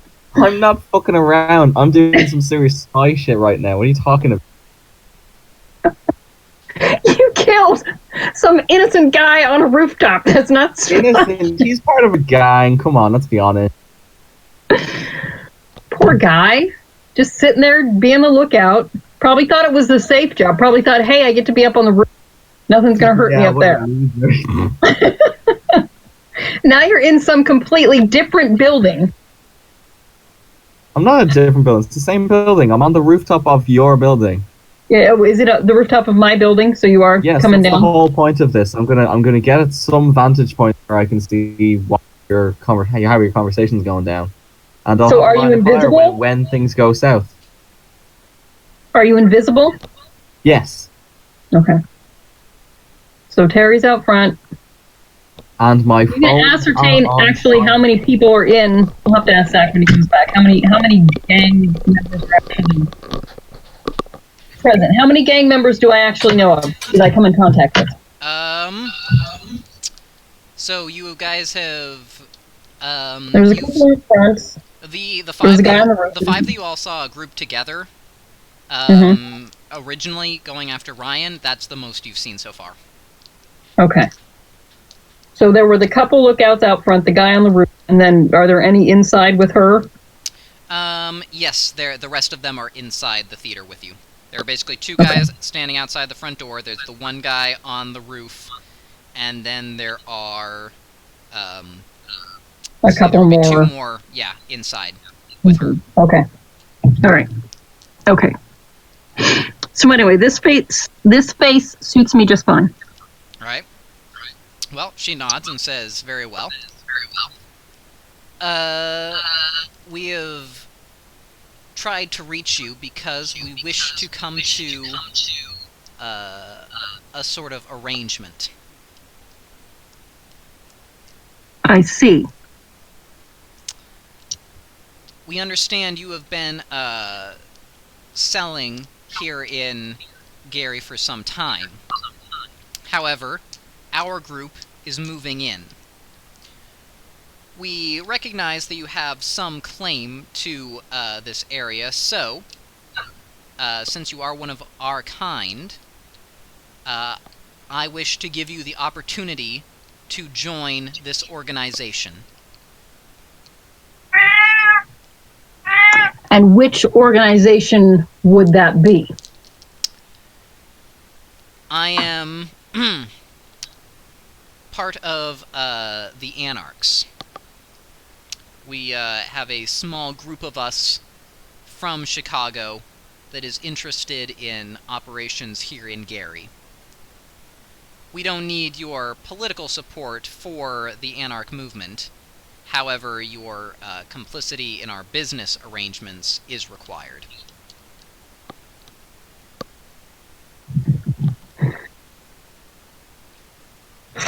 And so what exactly is the arrangement you're suggesting? You will obviously share your goods with us, and in the end, all of our money is put into a single account, which is distributed equally among all of us. All of us being... the group I represent. Which is how many? Until we have some assurances of your goodwill, I will refrain from mentioning specific numbers. And if you should have no assurances of my goodwill? Then this meeting will become less friendly than it is currently. Why are the Anarchs expanding to Gary? This is not specifically an Anarch mission. That is how we met each other first, and of course our money does go to the cause. This is a private endeavor. Okay, so what were my instructions from Modius, apparently? Your instructions were to basically tell them to present themselves if they're going to be in Gary. And not to basically cause any problems, to obey the traditions. Okay. So, okay. We could just kill them. Well, that itself would violate the traditions, actually. Yeah. would. Yeah, but how do you know if he just kills them?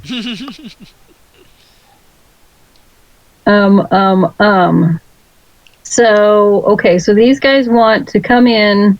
I want to know who they're working with from Chicago, and is this some sort of plan to...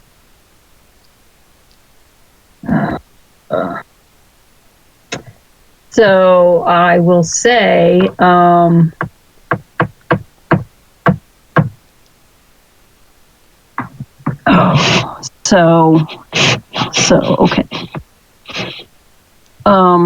All right. So I will just simply ask if this. So, do you have permission from the prince to be in Gary? We have not made our presence known to the so-called Prince of Gary. We do not recognize his authority, nor in fact does anyone else, for that matter. I see. Which, by the way, is basically true. Yes, I know that it is. So you have no intention of following the traditions while you're here? We will protect the Masquerade. We're not interested in following any Camarilla traditions. I see. All right, so what does Stephen... I don't know what to do. We may have to kill these people. Wow. That's what I like to hear, boss. Well, I don't know what they're here for. I don't trust this chick. I think she's trying to take over. So it's I think I'm going to lose all my murder. money. Yeah. Yeah, she's already threatened us with... We're only reciprocating. Yeah. With actual violence. Yeah, I mean, this is my turf, right? She's going to take all my money away. She's going to give me like $20 and go, oh, we had to divide it equally between like these. Preemptive right? strike. She's taking all the money. Communists. She's going to make me the Ryan of her operation, and I can't have that. This is the free... I love that you're from Ryan's perspective, too. This is the free market where I get paid basically nothing, but the man in charge gets everything. Yeah. We're not equally distributing shit. Ryan would actually probably get paid more money under their system. He probably would. He probably would get paid more money. But that's not the point. It's a good thing you were the one sent in. Exactly. It's a good thing I'm negotiating this. Yeah, I don't like this at all. I don't know what to do. You've a moral conundrum on you. I do. I have a moral... I want my money. Or not. Money. So,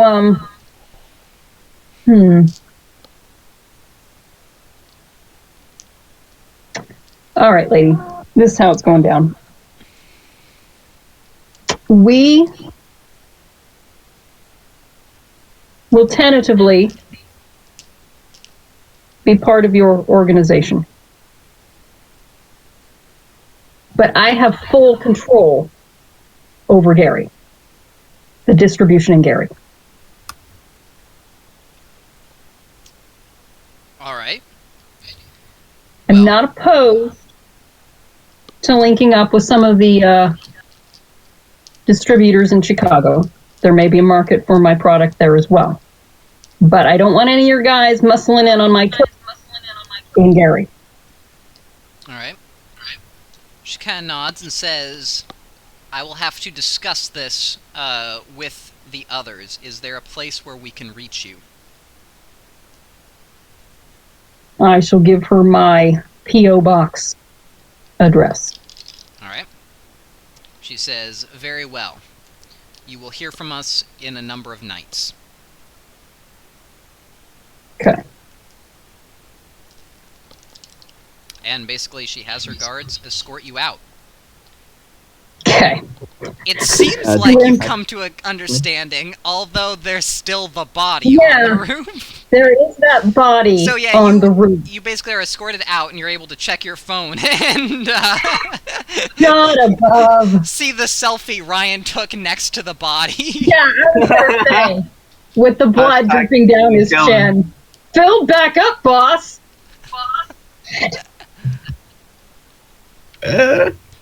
Alright, so I will text Ryan to get to the car. We need to go. I'll Alright. text back. What about the body? Well, I don't know that there's anything. I mean, the blood and the missing body are. Who could it be? Yeah, so I'd say don't worry about it. Just get to the car. I'll text back. Okay. And the adventure started so promisingly with Ryan. I know.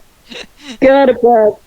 When Ryan gets into the car with Steven is pinching the bridge of his nose and just eyes closed, shaking his head, going,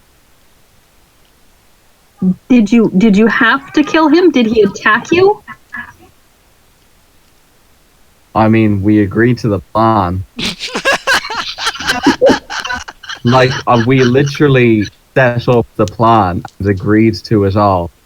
So, I don't know if you just didn't expect your conversing fucking skills to work and you're just surprised at yourself, but... Okay. Well, okay. It's not too late. We could go back and kill them. I thought you were going to kill him if he texted something, but okay. Didn't seem. Apparently, there was a miscommunication. It happens. Look, we have to accept it. We have to move on. I think we just need to move on at this point. All right. What's the plan, boss? This is basically. So we're going to wait. Unless there's something specific you want to do with these guys this night, then this is the end of the prelude, basically. Okay. All right. So, no, there's nothing. Steven just wants to go home. All right. So that is the end of this prelude. All right, cool. So yeah, this is also going to be pretty much the end of the recording. Basically, we are going to be streaming at 11 o'clock Pacific Standard Time on Sunday. I'm not sure when the date we're going to be starting the regular streams is, but that will be probably in the description below. I don't know what other, you'll have to work out what time it is from the Pacific Standard I gave you, although David could give you the Irish Standard Time, whatever the hell that is. 7 o'clock GMT, lads. Alright, so 7 o'clock GMT, 11 o'clock Pacific Standard. And yeah, there will be more of these two. Stallworth will be there. Stallworth was here, but he's not here because of the audio issues. He's sort of here. He'll be there, and so will a fourth member. And there will be more preludes upcoming in the future as well. So watch out for them, and hopefully we'll see you at the stream. All right. Bye now. All right, stopping recording.